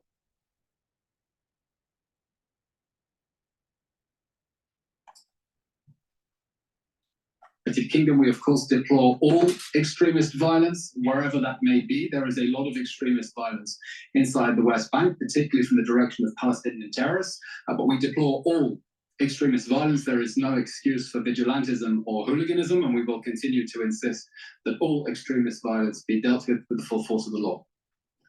Adam Scott Bellos, the Israel Innovation Fund, is it true that Egypt and Jordan now have agreed to as per refugees? Are there any updates and figures available about the flooded tunnels? Adam, I'm a spokesman for the Israeli government, not the Egyptian or Jordanian governments. Israel is urging Palestinians in the Gaza Strip to move to the Al-Mawasi humanitarian zone. That is where we want them to be protected and safe and to receive the humanitarian aid they need. We think that what the international community needs to do is to direct people to the safe zone instead of directing them towards Hamas strongholds, as the aid agencies that feign concern for them have been doing. And of course, as I said, to condemn Hamas firing rockets out of the humanitarian safe zone, it really isn't very difficult to do. Question from David Isaac at JNS. The issue of settler violence keeps getting brought up. The US announced a travel ban on violent settlers, and just now the Biden administration is reportedly holding up a shipment of rifles, fearing they'll fall into the hands of extremist settlers. But Israeli police statistics don't show any surge in extremist settler violence, as the White House claims. So far, we haven't heard any pushback from the Prime Minister on this issue. In fact, the opposite. He's confirmed the White House accusations. Can we expect the Prime Minister to make a statement refuting these charges? Why hasn't he done so? David, we just addressed the question about extremism violence in response to the previous question. And finally, from Joel Pollack at Breitbart News, is there a plan to replace the tens of thousands of agricultural workers who have left? Is the planting season for spring in danger? At the moment, we've seen an incredible mobilization of Israeli society towards the goal of trying to prop up our economy and keep everything moving as we face the unprecedented challenge of such a large call-up of the reserves to. This is an interesting point that I didn't even think about. This is that the agricultural effects in Israel, because of the call up of reservists into the IDF. And that will probably mean that they will have to go to the international market for goods. Now, what is interesting is that during certain Jewish holidays, certain fruits are bought from Israel. A lot of people, even in the United States, they, if they're following, kosher laws, they'll probably, a lot of times they'll buy their wine, kosher wine from Israel, but they can get kosher wine from other regions of the world, like France and Australia, and even in California. So the wine industry might actually be having a problem too, but it may not rear its head until maybe a couple of years later. Their harvesting season may be affected. So they may actually have some bad years or in quality maybe with the wine for 2024, 2025. So that's an interesting kind of little dynamic there that a lot of people didn't pay attention to. But in the overall, I'm sure the Jews aren't going to be starving. I don't think that's going to be an issue. But there's probably an agricultural planting issue, and that probably the fruits that people buy for the holidays probably will be more expensive next year. I'm going to do a commercial because this is PNN, a highly polished network for news. Please go to my store, the-studio-ratevic.com. Link is in the description of this video. And I have structural nano silver soaps, 5 different types of varieties. This one that I have in my hand is lemongrass. Structural nano silver soaps are high quality and they neutralize pathogens. So please go to my store and get a couple bars of the structural nano silver soap that I have. Extremely high quality, great idea for a gift for the holidays if you're looking for gifts. I also have structural nano silver gel. This will help to neutralize pathogens and improve your skin. It'll help to heal the skin if it has a cut or an abrasion or a burn, but you can also use it as a standard skincare product. You keep it on your skin overnight, exfoliate in the morning, and you'll notice that your skin is clear. You can also use it for acne, but most people use it to neutralize pathogens. You put it on your hands, around your mouth, around your nose, around your ears, your eyes, and it'll stay active for 5 hours. I also have another silver gel in a quick dispensing tube that's easy to carry in your bag. This is 35 ppms. You apply it the exact same way as the other silver gel that I have.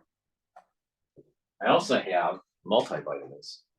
This is an easy to digest, high quality multivitamin. Why do you need multivitamins? You need multivitamins because these are cofactors on enzymes that your body uses to break down and create things, right? Your body breaks down stuff and your body builds up stuff, all right? That sounds real scientific, but these cofactors will change the conformation of the enzyme to allow it to work better, more efficient, so it can either break down product or assemble product. Help build tissue. Sometimes you also need enzymes to break down tissue. So if you don't have the proper nutrition and you don't have the proper supplementation, you are going to be running subpar on the actual enzymatic activity. So you need multivitamins, you know, through that whole anabolizing process and cannibalizing process. If you don't, then you're not going to anabolize properly and cannibalize properly. The tissue. That's the scientific way of explaining it. Lignans. This is a powder, and this helps to boost up your immune system. You have to pay attention to me. In the aftershock of the crisis that we went through, people's immune systems are down for multiple reasons. I have 100 videos on this subject that I have created over the 4 years. Take my advice, boost up your immune system. And one way to boost up your immune system is to get the lignin powder that I have. It'll help to boost up the immune system and to help with your hormonal health for males and females. By having a good CD8 positive count, proper working CD8 positive count, and a natural killer cell, you'll be able to fight cancer better. So if you pay attention to me, perhaps I'm telling you how to deal with turbo cancer.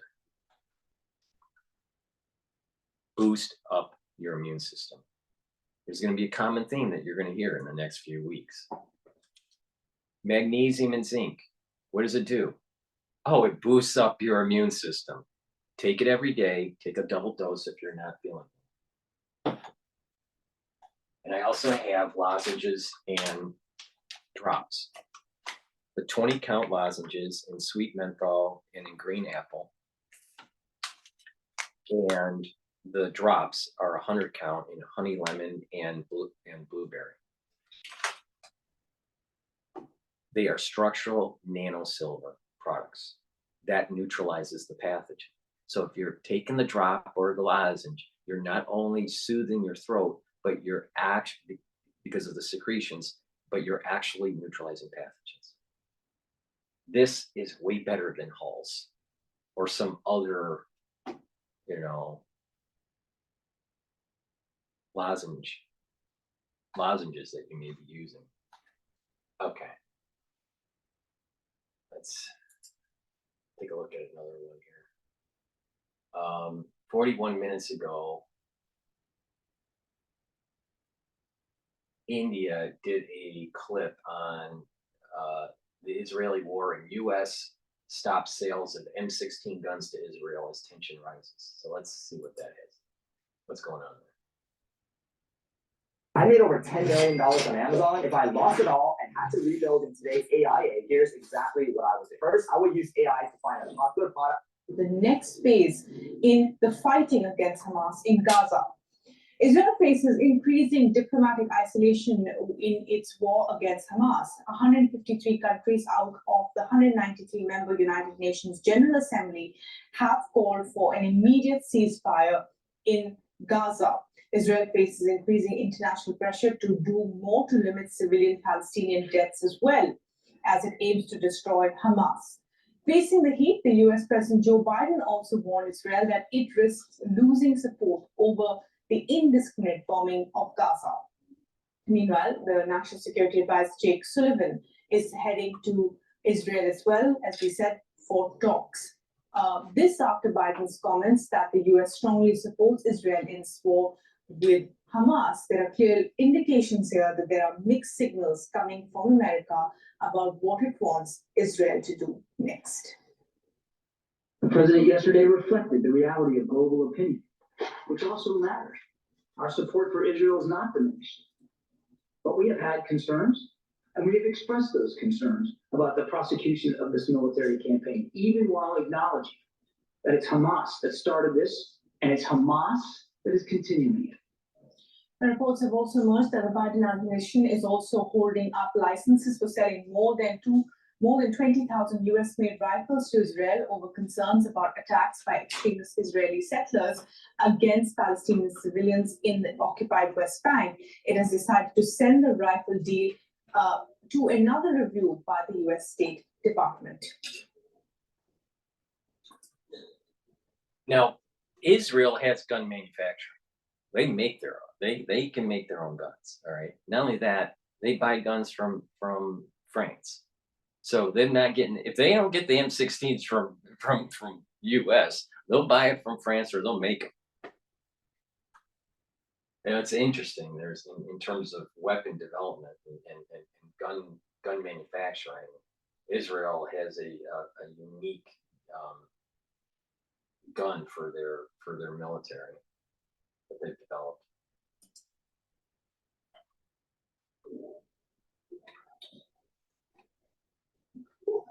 And for the very latest on Jake Sullivan's visit to Israel and what it means for the relations between Israel and America, our correspondent Jody Coe has the details. US National Security Advisor Sullivan is in Israel on Thursday for meetings to discuss the timetable of the war, with the US wanting to see the main fighting over by January, and Israel saying the war must end when Hamas is no longer a threat and the 135 remaining Israeli hostages have been returned. They're also likely to discuss aid and who should govern a post-war Gaza. The US would like to see the Palestinian Authority take on this role, but Prime Minister Netanyahu has said Gaza can't be led by an entity that supports, teaches and finances terror. Meanwhile, Hamas chief Haniyeh has called for negotiations on a ceasefire, including continued Hamas rule in Gaza after the war. The US is against the ceasefire, but would like to see talks on another temporary truce. Israel has suggested it first needs to see a signal that Hamas is really interested in another deal. In the meantime, they believe military pressure is the best way to make that happen. And according to one report, Israel has asked Egypt to mediate. This is Jody Cohen for WION World is One. Let's drop into Al Jazeera here for a little bit. Sense of what we're seeing in this part of the country on this northern border, where really it's incredibly quiet, where people have left their homes. And I just want to give you a sense of how immediate leaving their homes were. This is a home here, for example, that has been effectively abandoned, right, since October 7. And just to show you how quickly people would have left this area on the border. This, for example, when the October 7 attack happened, it was the end of the Jewish holiday Sukkot, and this is what's known as a sukkah. It's usually built during the holidays for the families outside, and you can see tables and chairs left as they are, rubbish in the corner. You also have pomegranates, tangerines, lemons hanging from there that have dried up, and it really gives you a sense of how people were so worried after October 7, and with all these Hezbollah attacks, many of those that we have been able to speak to, those that chose not to leave, what they've told us is that they are worried. They said this is the first time they've seen it on this scale. It's certainly the largest number of drone strikes, anti-missile strikes, attacks launched by Hezbollah, certainly since the war between Israel and Lebanon rather, in 2006. They are really concerned that potentially infiltrations could happen. It has happened before, and they don't want that to happen again, certainly not on the scale they saw on October 7. Well, still ahead here on Al Jazeera, we'll be live in Brussels for the EU summit, where the position on Gaza is gradually shifting.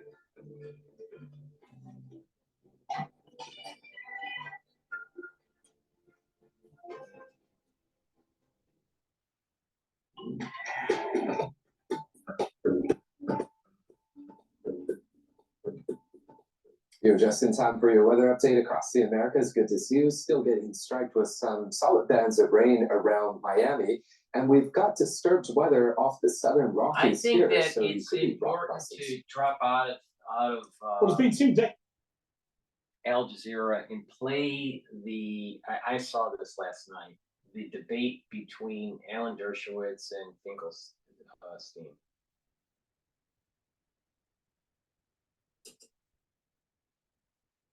Since my next 2 guests agreed to debate one another on live television. Both Norman Finkelstein and Alan Dershowitz are Jewish, but their perspectives on the Israel-Palestine conflict couldn't be more different. and they both join me now. The law and order Now, of the war. now,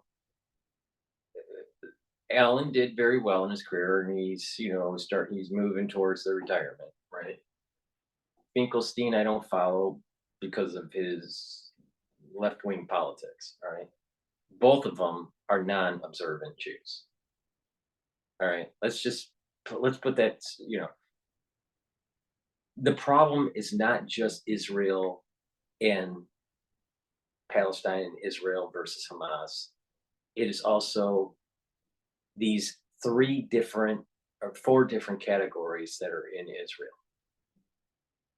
All right, and I'm broad brushing this. There are the ones that are follow the Torah, observant Jews, right? Ones, and when I say observant, I'm not saying ultra Orthodox. What I mean is, are you following kosher laws? Are you doing, at least one, prayer, one prayer service, a day? Normally there are 3, right? If we really want to get Kabbalistically, there's actually 5, but there's usually 3: morning, afternoon, and evening prayer. Just doing one of them. All right. Do they have mezuzahs on their doors? Do they follow, most of the Shabbos laws? Not working, trying to not kindle light, and all these different, not tearing paper, and there's a bunch of laws. You can't walk so many steps and all this stuff, right? There are like 39 laws that are tied to Shabbos and the holidays. Or are they more cultural Jews? All right. So you have Jews that are observant. Now, in that category, there are ultra observant and just observant. Now, I'm in the category of observant, right? And you have observant Jews, and you have Jews that don't really observe, but are right-leaning in terms of politics. Then you have left, so that's Alan Dershowitz, non-observant Jew or very little observance, and right-leaning. Finkelstein is left-leaning, very little observance. Then, or you might even put him ultra-liberal, but let's just put him liberal. Then you have these ultra blue-haired liberals that want to basically water down forcefully the religion.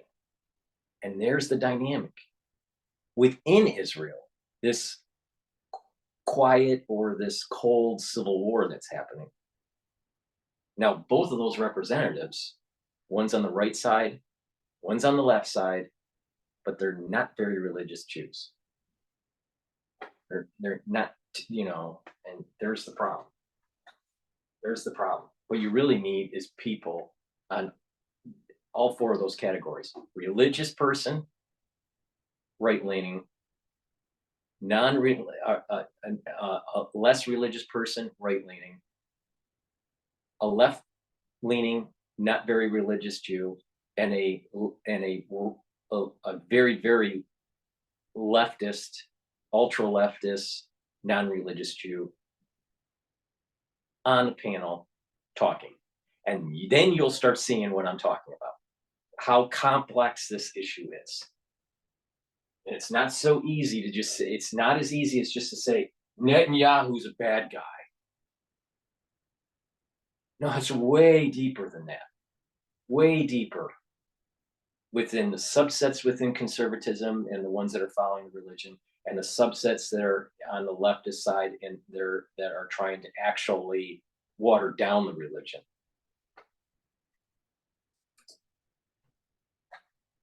Jews, Alan Dershowitz, and Professor Norman Finkelstein. Well, welcome to both of you. I feel a bit like Kofi Annan bringing you 2 gentlemen back together, but I'm glad that you both agreed, and I hope we can have a civilized debate. We've had some pretty rancorous debate this week on the program, and I want to try and really have a proper conversation about where we are in this war and about this burning question. And I'll start with you, Alan Dershowitz, about what we're seeing in Gaza now is, to many people, now the very terrorism which Israel set out to destroy. What do you say to people that think? It is terrorism. It's terrorism by Hamas taking human shields, putting children in the way of Israel's legitimate military concerns. Hamas has a strategy. It's called the CNN strategy. I call it the dead baby strategy. Kill as many Jews as possible, provoke Israel into doing what every democracy would do, responding, then hide your tunnels and your fighters and your rockets behind civilians, knowing that Israel, no matter how hard they try to avoid civilian casualties, and why would Israel ever want to kill a civilian? That's absurd. It hurts them tremendously. But every time Israel kills a civilian, the world condemns them. The United Nations condemns them. And then that process continues over and over and over again. The people who are being killed today are being killed as a result of Hamas actions. Hamas started. Hamas uses human shields. If Hamas laid down its arms, if it surrendered, if it agreed to give up control, if it closed its tunnels, if it stopped its rockets, then no civilians would be killed. So it's a terrible tragedy. There's no good solution. There's no perfect solution. If Israel stops now, Hamas continues to do it over and over and over again. If Israel continues, it gets condemned and loses friends abroad and even risks using the United States. It's a terrible dilemma for Israel. All the responsibility, all the fault of Hamas for starting this. And let me just end with one quote. On the day after, literally the day after these horrible tragedies with murders and rapes and robberies, this is what Mr. Finkelstein said. It warms every fiber of my soul, every fiber of my soul. He called the people who murdered these innocent Jews, many of them peaceniks, he called them part of the heroic resistance. And he compared them to the Jews who were fighting against Nazis in the Warsaw Ghetto. It's that kind of animosity toward Israel before Israel fired a single shot, which makes it clear that no matter what Israel does, it's going to be condemned by people. Remember what I said. Even liberal and ultra-liberal Jews are trying to water down the religion. Just like you have UN officials that are non-Jewish trying to water down Judaism. And there is this really strange psychological thing that's happening. And I'm sure that if someone is a psychologist that they would have a term for this. All right. But I'm not a psychologist. So it's as if deep down inside in their consciousness, they know that if those borders went back to the covenant promise and the temple was rebuilt, deep down in that inside, they know that there would be blessing coming down on the earth. But the reason why there's pushback in the non-Jewish community and in the Jewish community that's non-observant, they know that their liberal philosophy has to die. That this idea of this liberalism is actually a fallacy. Now, you see elements of this in the DEI. You see elements of this in affirmative action. You see elements of this in terms of not, really holding to the ideals of God, country, and family. If you're a liberal and you say you're God, country, and family, you're not a liberal. Because most liberals are very weak on religion or atheist or agnostic at the very best. They're against the family unit because they're promoting abortion and gender fluidity. And they're not for country because most of them come from the perspective that open borders are okay. And there's not this idea that you do have some sort of connection to your country. There should be some sort of, to be proud of your country, right? It's not the only thing, but liberals have a tendency to erode those three major pillars: God, country, and family. You got to keep that in mind. Got to keep that in mind. So, to get to my point, these liberals will know what's the right thing, but it means the death of their ideology. So it's like a little kid kicking and screaming when you're trying to take their toy away, even though that toy is toxic to them, either emotionally or literally, physically, because of maybe the paint on the toy, or maybe because the child's too young and it could swallow the toy and choke. And they kick and scream and they, and they're, creating a big, hissy fit. Because you're taking away their toy, even though taking away that toy, liberalism, is the best thing for the child. And you're seeing adults do this.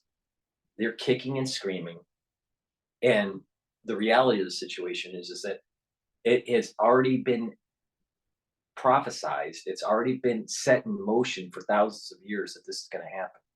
And there are three different paths. Either peacefully, if we all wake up one day and say, we want to be better people, and let's rebuild the temple, this thing would happen very peacefully.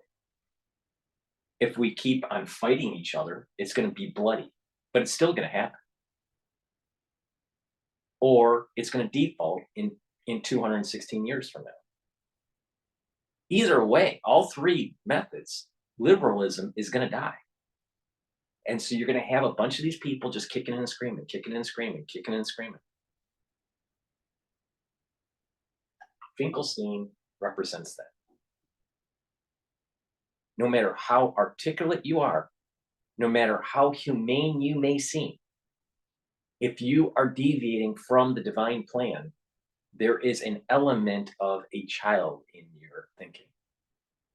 Because what is happening with this is very metaphysical and very intelligent.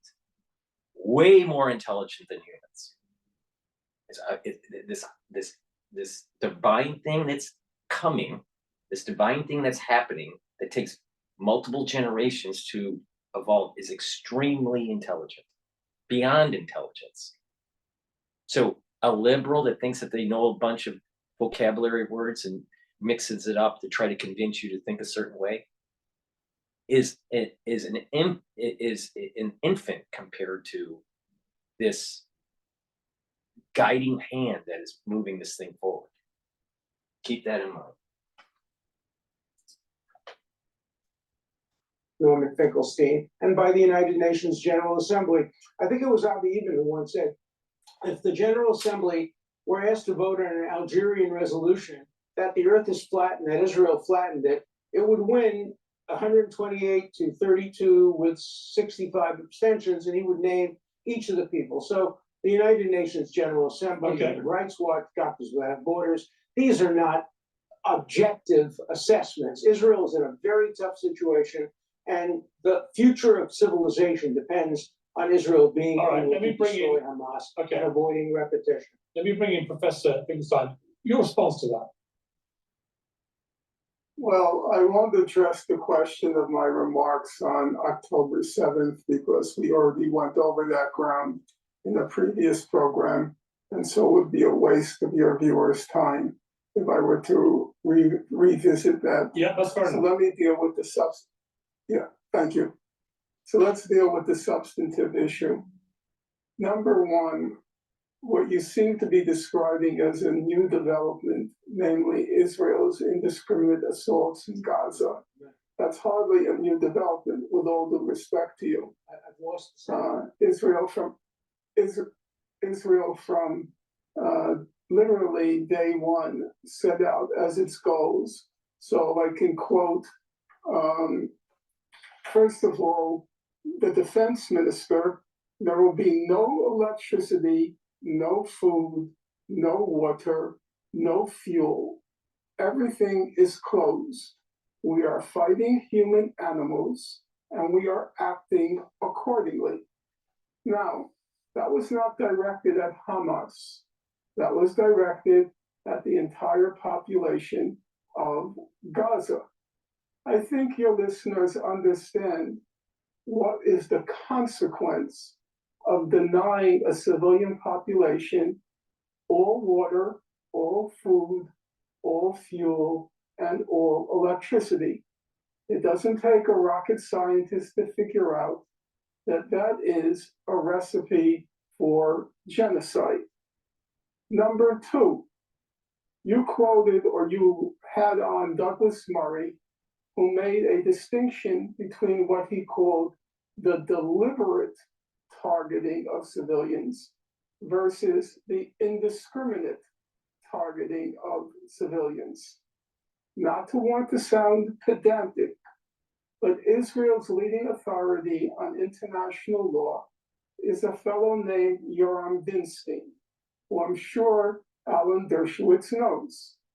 And Mr. Dinstein, or Dr. Dinstein, he stated that there is no fundamental difference under international law between the deliberate targeting of civilians and the indiscriminate targeting of civilians.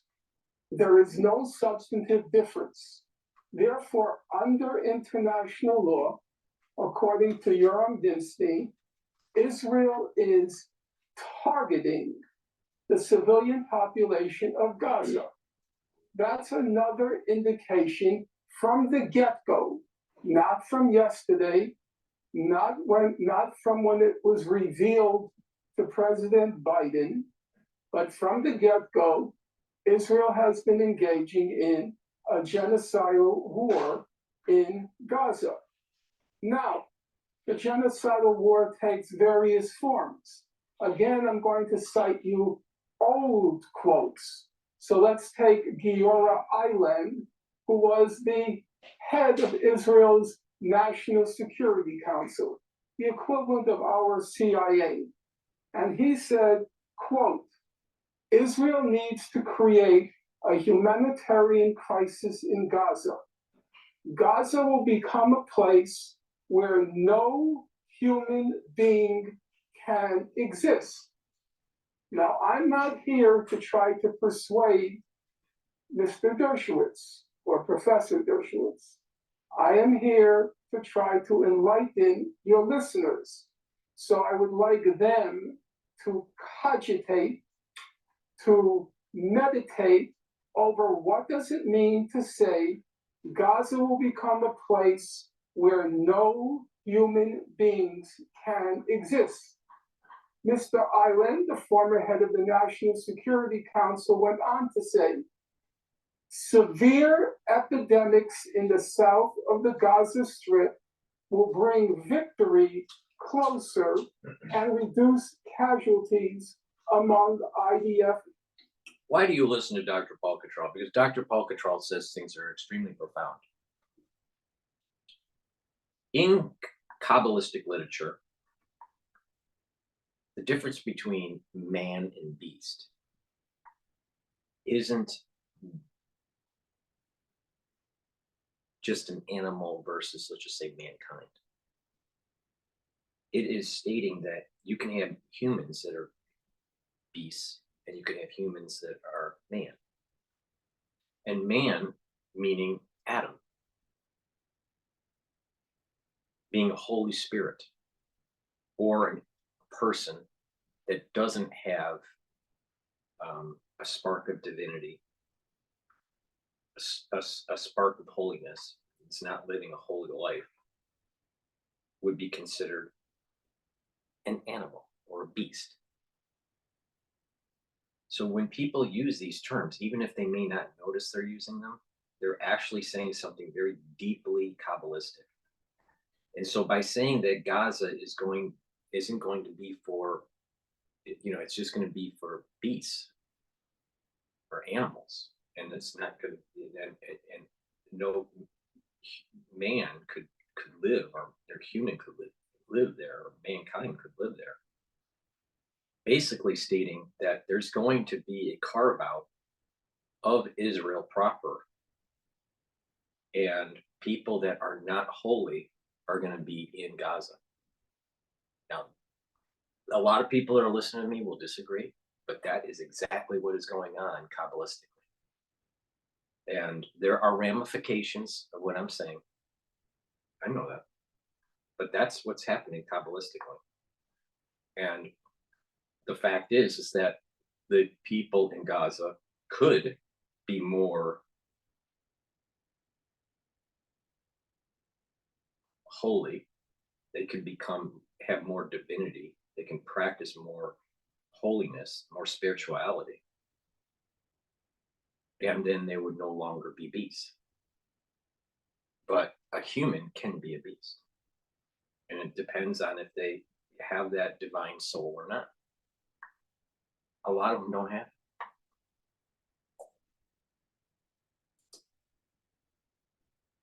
Soldiers. And then there is Mr. Netanyahu, the prime minister. Not on one occasion, not from the spur of the moment, but twice in national addresses to the nation, very soberly, Mr. Netanyahu said, remember what Amalek did to you. This is a war between the sons of light and the sons of darkness. Now, as Professor Dershowitz surely knows, because he attended Hebrew school, actually, he grew up just a few blocks from me, or I should say, I grew up a few blocks from him because he's older. He surely knows that in the midst of a war, in a country that is schooled in the Bible, that when you say your enemy is Amalek, then you are calling for the destruction, the killing of every man. Finkelstein, like I said, is trying to water down the religion and thinks that he can use some sort of UN policy to dictate a very Kabbalistic requirement that's coming. Now, maybe it happens 216 years from now. Maybe it happens tomorrow. I can't tell you. But it's coming. Now, for this to happen, Esau is going to have to be killed. And Esau is represented in this what we call in modern terms Islamic terror. This is that the Hamas, the Hezbollah, and Iran issue.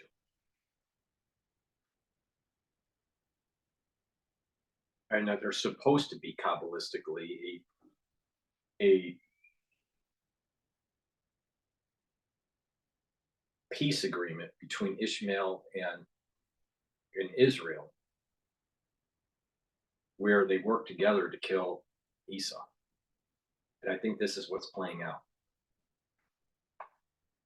So when we say Amalek, right, has to be, there are multiple times in the Bible where it warns that if you don't kill your enemy completely, when it is a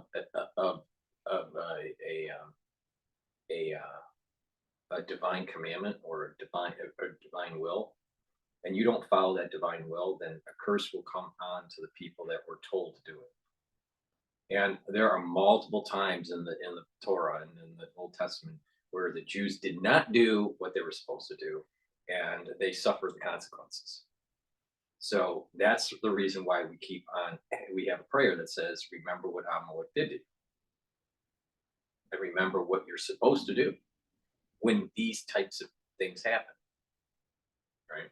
It's not every war. It's only when you're dealing with that very evil soul root from Esau.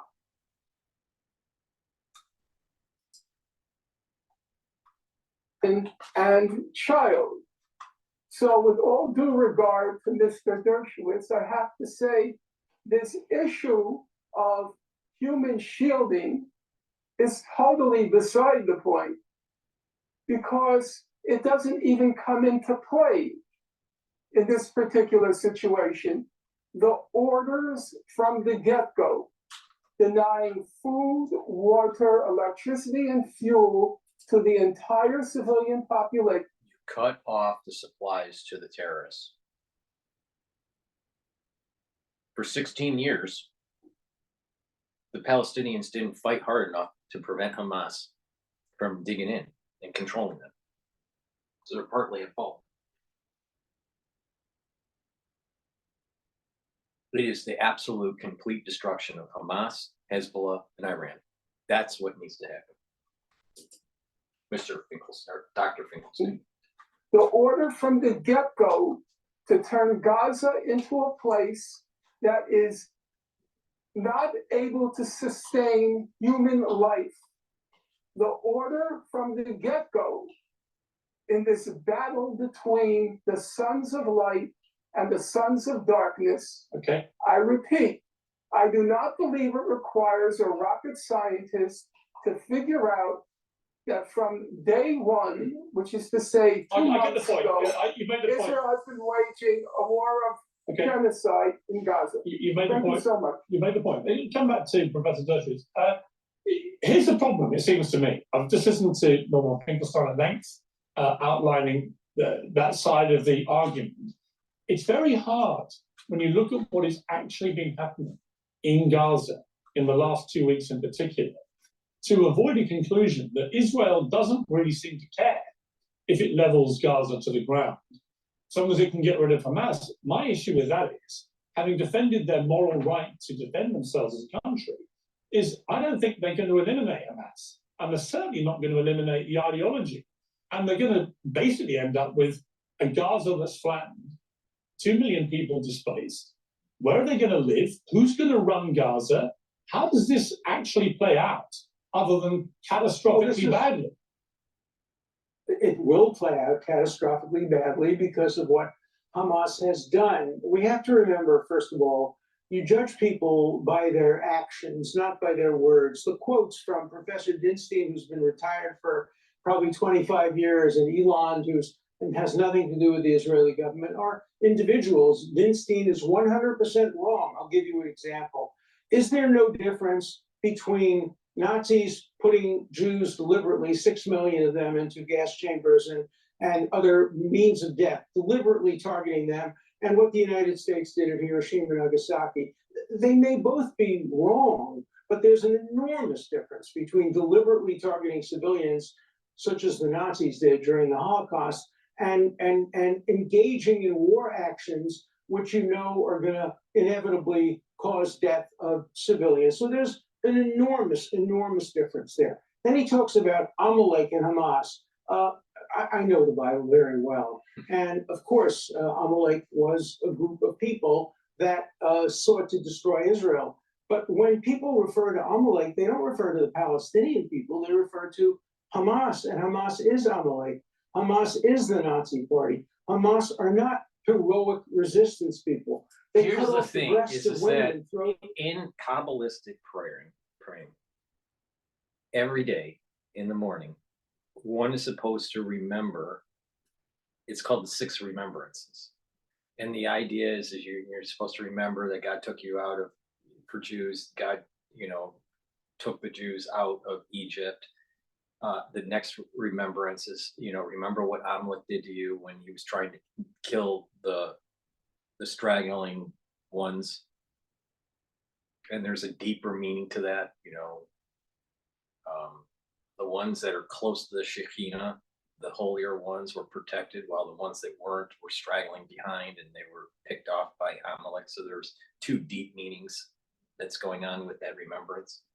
And then the remembrance of Miriam with the leprosy because of what she said about Moses, the remembrance of the what the Jewish people were doing in the desert, going against God's commandments and making the golden calf, to make sure you don't do that again, and to remember the Sabbath and have it holy. So why are these so important to remember? One, the Sabbath is a time to pay homage to the idea that our lives are short. We try to make the world a better place, and that there is this metaphysical divine rest that happens. And there's a rest at the weekly level. There's also a rest at the daily level. You know, we rest at night, right? And typically, you know, we rest and we sleep at night, right? We sleep, you know, daily, or try to sleep daily, and we, you know, rest. We have a day of rest on the week, but then there's also these, you know, these rests of holidays, right? You know, maybe taking a week off for vacation. And then there are these jubilees that, you know, happen. You know, every so many years there's supposed to be a resting of the crops. So there's these fib sequences, the Fibonacci sequences of the day of rest, the night of rest, the day of rest, you know, the month of rest, you know, so there's these cycles to remember that there is this large fib sequence, and that the leprosy is tied to Lashon Hara, speaking evil of others. That's what happened with Miriam. The Amalek issue is remembering, try to be closer to the Shekinah, closer, be stronger in your observance, and you'll be protected. But beware that there are people around you that will try to harm you. And that if they try to harm you, you have to kill them. Not that you go harm them first. If they try to harm you first. And believe me, Esau, this thing goes all the way back to Jacob and Esau. If anyone wants to pretend otherwise, they're not paying attention. Or they're trying to whitewash history because they're a fucking crazy liberal. And the remembrance of, you know, this golden calf and how much of an atrocity that was for this relationship between the Jewish people and the divine. And the remembrance that we all individually came out of Egypt. And that Egypt not only was an event that happened thousands of years ago, but we each have our own slavery.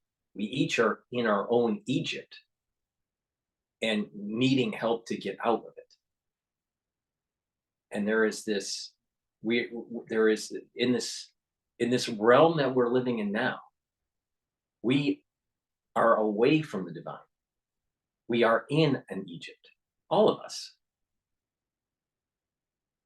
So the 6 remembrances are really deep remembrances that are said every morning. But it's it's a very Kabbalistic way of looking at this. And it's deep time, not 50-year time, not 150-year time, not even thousands of years time. It's deep time that these remembrances are about. So even though they are 2 individuals of esteem in their particular perspective, all right? People follow Dershowitz, people follow Finkelstein, right? But they're not as deep as what I just said. And that's why I keep on saying that these events that are taking place are Kabbalistic and of an intelligence level that is, you can't even put a number on it.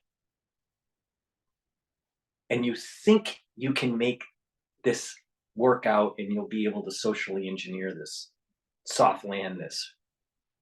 But in reality, we're just a bunch of little rats running around with very little ability to change events and don't even realize it.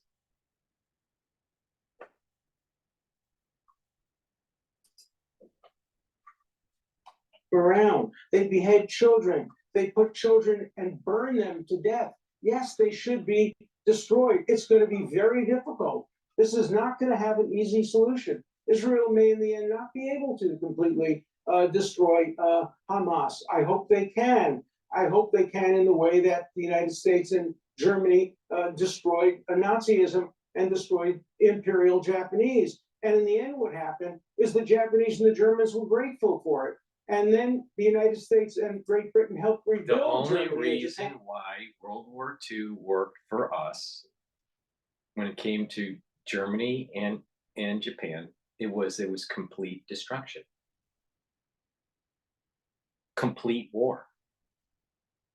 Like I said in previous videos, if you don't do complete war, only half war, there are no winners. There are only two losers, and one side lost a little bit more than the other and capitulated. But total war means you won the war, not lost it less. That is part of the meaning of Amalek.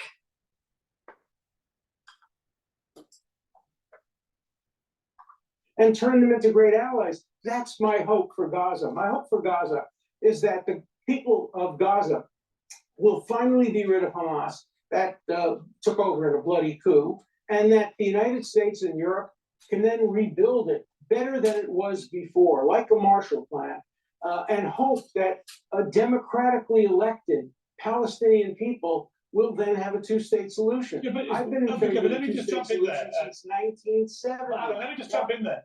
Only tonight, the Israeli ambassador to the UK made it abundantly clear: two-state solution is gone. Israel. I'll play you the clip. I'll play you the clip here. Yeah, but he's wrong. Is there still a chance for a two-state solution? I think it's about time for the world to realize the Oslo paradigm failed on the 7th of October, and we need to build a new one. And in order to build a new does one, that new one include the Palestinians living in a state of their own? I Is think that what it includes? the biggest question is what type of Palestinians are on the other side? This is what Israel No, do realized. they have a 7th of state? October. The answer is absolutely no. You see, when you hear that, this confirms. But she's wrong. No, but hang on, Alan. This confirms what many Palestinians have feared, that for 20 years or more, the Israeli government and Netanyahu in particular have had absolutely zero interest in any two-state solution. And so if that's But not. let's remember that Israel offered a two-state solution in 1948, 1967, 1994, 2000, 2001. They came very close. 2001, 2005, 2007. The vast majority of Israeli people. Israel's a democracy, unlike Hamas. The Israeli people will vote for a two-state solution if the circumstances are right, if there is no Hamas, and if the Palestinian Authority will have elections, and if the people of the West Bank and Gaza vote for a peaceful Palestinian I'm going to come back to there will be a two-state I'm going to come back to Professor Finkelstein in 1 second. But again, today, Netanyahu has said explicitly there can be no Hamas-run or Fatah-run Gaza after this. He said it today. He's got no intention. He's got no intention of either Hamas or Fatah running Gaza. So who is going to run? He thinks he wants to.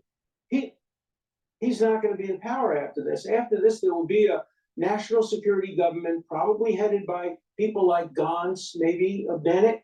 The people of Israel are going to decide, and the people of Israel get to make that decision, and they're going to decide on a two-state solution. The one thing that's clear is with Gaza dominated by Hamas, there cannot be a two-state solution. Let me go back to but Professor without Finkelstein. Hamas, anything's possible. Okay, I agree with that. I don't think. If you don't kick out the Palestinians out of the West Bank and you take complete control of Jerusalem and you take land from Lebanon, Syria, and Jordan, and some of the Sinai Peninsula from Egypt, this is not going to last for very long. So it's not just Gaza. Actually, the Gaza issue is the easy part. A two-state solution with other surrounding countries giving up land and going back to the promised borders that are written in the Torah. That is what is in order here. Can possibly be left in control. I just don't think that this mission is going to eradicate Hamas in the timescale which America is now right. clearly laying down for their support. Professor Finkelstein, You may be right. how do you see this playing out from here? Because Okay, I would like to Finkelstein is a little long-winded, let me just do a quick commercial because and then let him play with being uninterrupted. Please go to my store, the-studio-reykjavik.com. Link is in the description, and get my structural nano silver solution. This particular product that I have in my hand is a 30 ppm silver solution. What you do is you basically take a teaspoon of this a day, swish it in your mouth for 20 seconds and gargle, and then swallow. They'll neutralize pathogens and maintain that mucosal barrier to help you prevent from getting pathogens. I have partnered up with Rainbow Herbals, and we have created these deodorant bars that are very, very high quality. We have it in citrus scent and also in peppermint lavender scent. Please go to the store, the-studio-reykjavik.com, and get this deodorant bar. Use it every day. It's for males and females. Why is this more important? Because you will not be able to buy this bar anywhere else that has the same quality. This is made from essential oils from the Himalayas. And it is the ingredients in this are all natural, extremely high quality, and detoxifies your body. What deodorant do you buy that you're using every day that will smell good, that will neutralize bacteria that makes you stink, right? And will also help to detoxify your body? There are none. This is the only one. All right. So go to the store. It's for males and females. Use it every day. It's an extremely high quality deodorant. And please go to my store and get the Clarity Factor. It reduces brain fog. It'll help those dendritic connections, maintain your concentration at work and in school. I take this twice a day, in the morning and the mid-afternoon. Many people just take it once a day, but by doing this, this is improving your mental health, your mental acuity. That's really important. Those neuronal connections are really, really important. And get those neurons firing, get those neurotransmitters firing, and keep those dendritic connections active, well-maintained, and you age less. Part of aging is those dendritic connections start to recede and your neurotransmitters start to fire less. This will help with that. Take it every day and your neurons will continually be connected, and if they're connected, you age less mentally. Now let's give it to Norman. A couple of things, if you don't mind, it's okay. Yeah. Number one, Professor Dershowitz attaches a lot of importance to what the people of Israel want. And so let's look at what the people of Israel want. According to the most recent polls, 60% of Israelis believe, Jewish Israelis, 60% of Jewish Israelis believe that Israel is not using sufficient force in Gaza. 60% believe that Israel should, or the government, should escalate the amount of force it should use in Gaza. Number two, it's the Israeli government, it's the Israeli people who democratically elected this ultra-right-wing government. It's not as if the claims are made that Hamas has been imposed on the people of Gaza. But there's no imposition in Israel. I quite agree with Professor Dershowitz, at least for Jewish Israelis, it's a democratic country. And they democratically elected the ultra-right-wing government. So I think those are two very good indications. I can't say they're very auspicious indications, but they are very good indications of what the Israeli people want. Number three, I'm not now going to go into a long disquisition on the history of the so-called peace process, but I would ask your listeners, if they have the time, patience, and interest, People are not listening. It has nothing to do with the peace process. And it's all about this mean reversion to the covenant. It just took thousands of years for it to happen. For many reasons, or many Kabbalistic reasons for that. And irrelevant. Building of the Temple Mount, the rebuilding of the Temple Mount, the rebooting of the sacrifices, and the meal offerings, and the wine offerings, and the incense offerings. And hopefully, we find the ark. Google what's called the peaceful settlement of the question of Palestine. And that's a General Assembly resolution that comes up every single year for decades. And it calls for that two-state settlement on the June 1967 border, and it calls for a peaceful settlement on the basis of international law. Now, if you look at the vote. So the UN is superseding the covenant. Is that right, Dr. Finkelstein? The UN supersedes the covenant. I don't think so. I really don't think so. So peace agreements and all this stuff doesn't matter. Because it's mean reverting to something deeper, much deeper.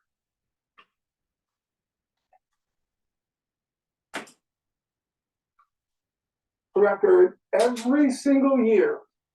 It's the whole world, including the state of Palestine on one side, supporting a two-state settlement on the basis of international law, and on the other side, opposing it's the United States, Israel, and usually some South Pacific atolls like Tuvalu, Nauru, and Micronesia and the Marshall Islands.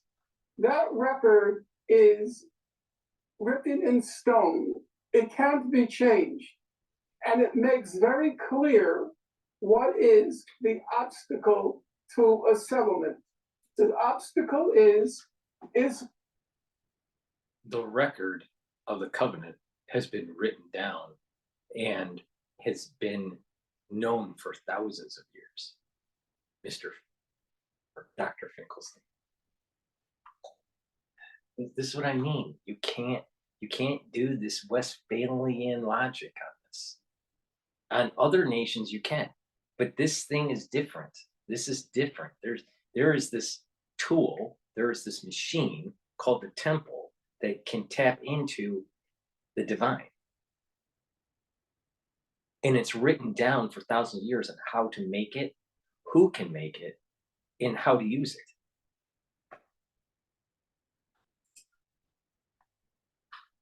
So, backed by the United States, opposes a two-state settlement on the basis of international law, the law that has been defined by the International Court of Justice, the legal arm of the United Nations.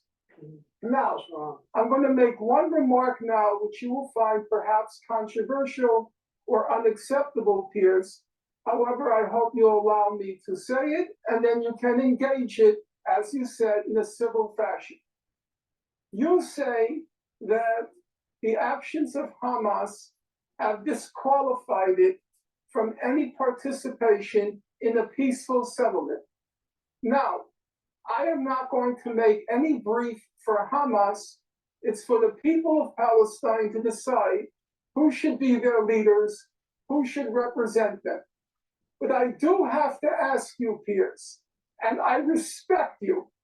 So I'm asking you this as a matter of not rhetoric, but one intelligent person to another.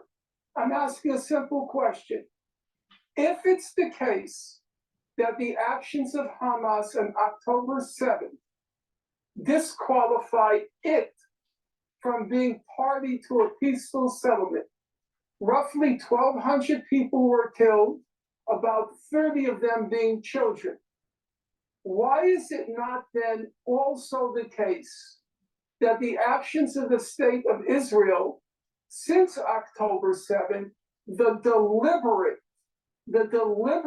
war of genocide against the people of Gaza, which has left about 15,000 people dead, not 1,200, 15,000, and has left dead not 30 children, but has left dead about 7,000 children. And as we speak now, 7,000 more children are threatened with death because of starvation. I ask you, as a logical proposition, why isn't the state of Israel disqualified from any final settlement of the question? And one last thing, because you asked, what do I believe? I will tell you what I believe. I believe, number one, immediately after the war comes to an end and the blockade of Gaza, that cruel, inhuman blockade of Gaza, that war crime in Gaza, that crime against humanity, the blockade of Gaza, it has to be lifted. But once there's a ceasefire and once that inhuman blockade of Gaza is lifted, once the walls of that concentration camp come tumbling down, then I see two steps. Step number one, there have to be war crimes prosecutions. I have no problem in saying. How is it a concentration camp when the Palestinians never had the right to the land from the very beginning, going back thousands of years? This is the point that I'm making. The covenant with Abraham and God is unnegotiable. Period. Full stop. And it was the lineage that received the Torah at Mount Sinai that has the right to the land. That means it's not Ishmael and it's not Esau. Full stop. The Palestinians never had the right to the land. Period.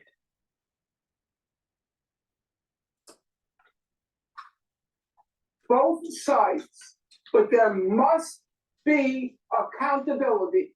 You cannot get away with executing a war of genocide in broad daylight and then continue. And number two, there has to be a settlement on the basis of international law. That is the only consensus basis for ending the conflict once and for all. Okay. I want to just do a very quick reply, please, Professor Dershowitz. I was going to end it there, but I want to give you the right reply on that one point. You're a lawyer. This point about international law, when President Biden, the head of America, the biggest, strongest ally for Israel, comes out and says that the bombing has been indiscriminate, he's accusing Israel directly of committing war crimes. That is a war crime, if it has indeed been indiscriminate. Is this war now at a stage where America may pull its support because they believe that Israel is breaching international law? It's not. Today, 10 Israeli soldiers, including a commander, were killed in northern Gaza because Israel refused to bomb that site, which it could easily have done. Instead, it sent in brave 18, 19, 20-year-olds, some of them considered children under the Hamas definition of anybody under 19, and they were all killed because Israel made a decision not to bomb indiscriminately. It has never bombed indiscriminately. It has always bombed as part of the process. That it is? Because he usually, very often, carelessly uses words. I'm a supporter of Joe Biden, but he's wrong. It's not indiscriminate. It's very, very discriminate. In terms of international law, Finkelstein is just dead wrong. I helped draft 242, the UN resolution. I was working with Arthur Goldberg in 1967, and that talked about territorial adjustments. Israel has the right to make some territorial adjustments. They shouldn't have had occupation of civilians, but going back to the 67 borders is an invitation to suicide. And you know when the blockade of Gaza will end? The day that Hamas is no longer in control, and the day when rockets no longer attack Israeli civilians, that's the day the blockade will end. The blockade is a good thing designed to prevent Hamas from firing rockets, using tunnels, and doing a repetition of what happened on October. Okay, I do not agree that the blockade is a good thing. I do think that the occupation of Gaza for many decades has been a terrible thing. The part of the Palestinians has been horrific. None of that justifies October the 7th, which is one of the worst terror attacks of modern times. But I'm grateful to both of you for agreeing to come together and having a civilized debate about this.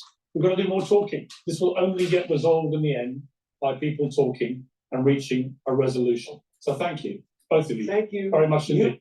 It's going to play out exactly like I said. And it's going to mean revert back to the Temple Mount and the promissory borders that are written in the Torah.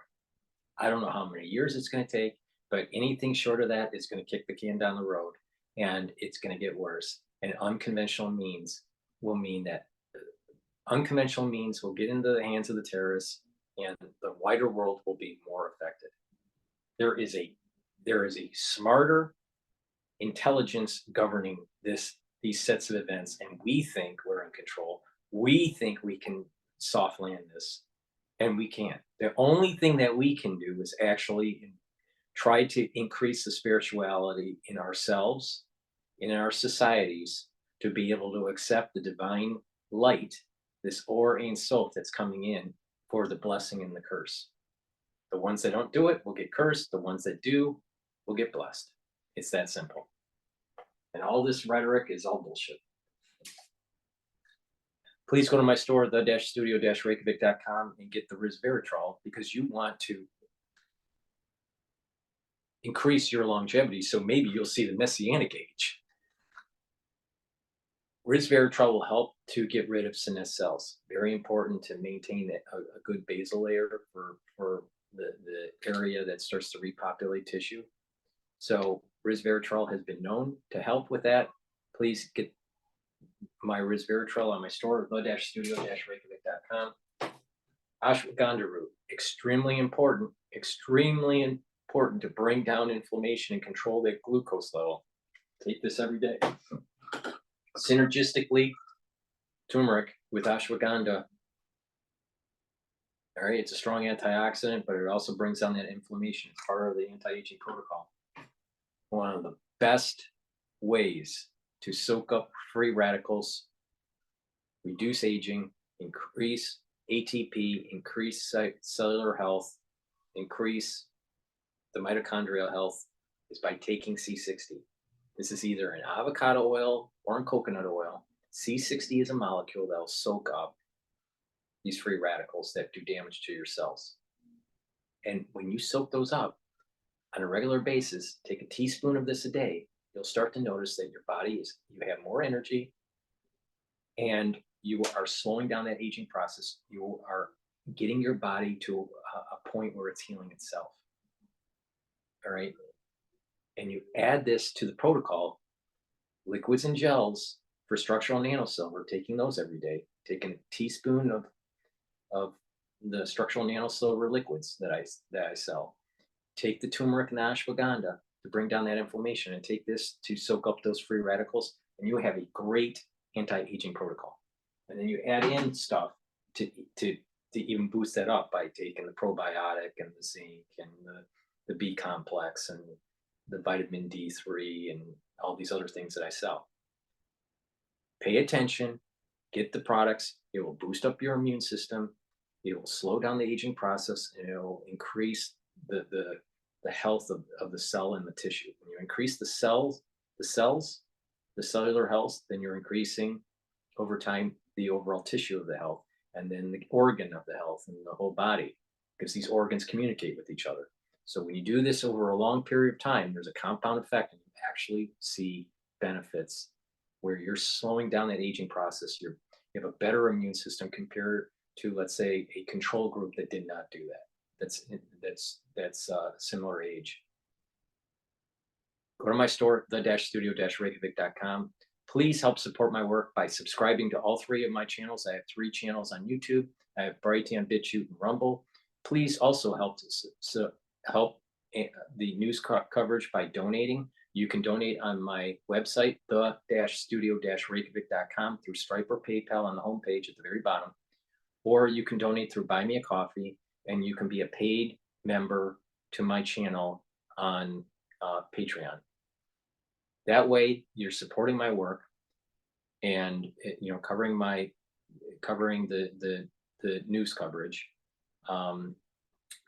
Please share the links. Tell your social network to subscribe to me. I need to talk to a larger audience.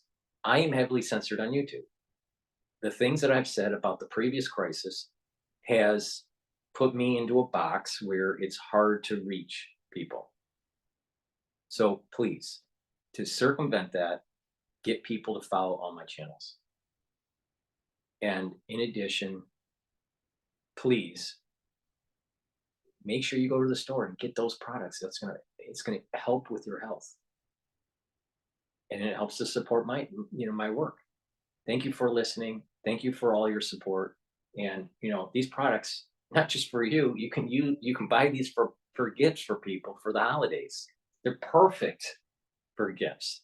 So go to my store, the-studio-reykjavik.com, and get the products. Thank you for listening. Have a nice day.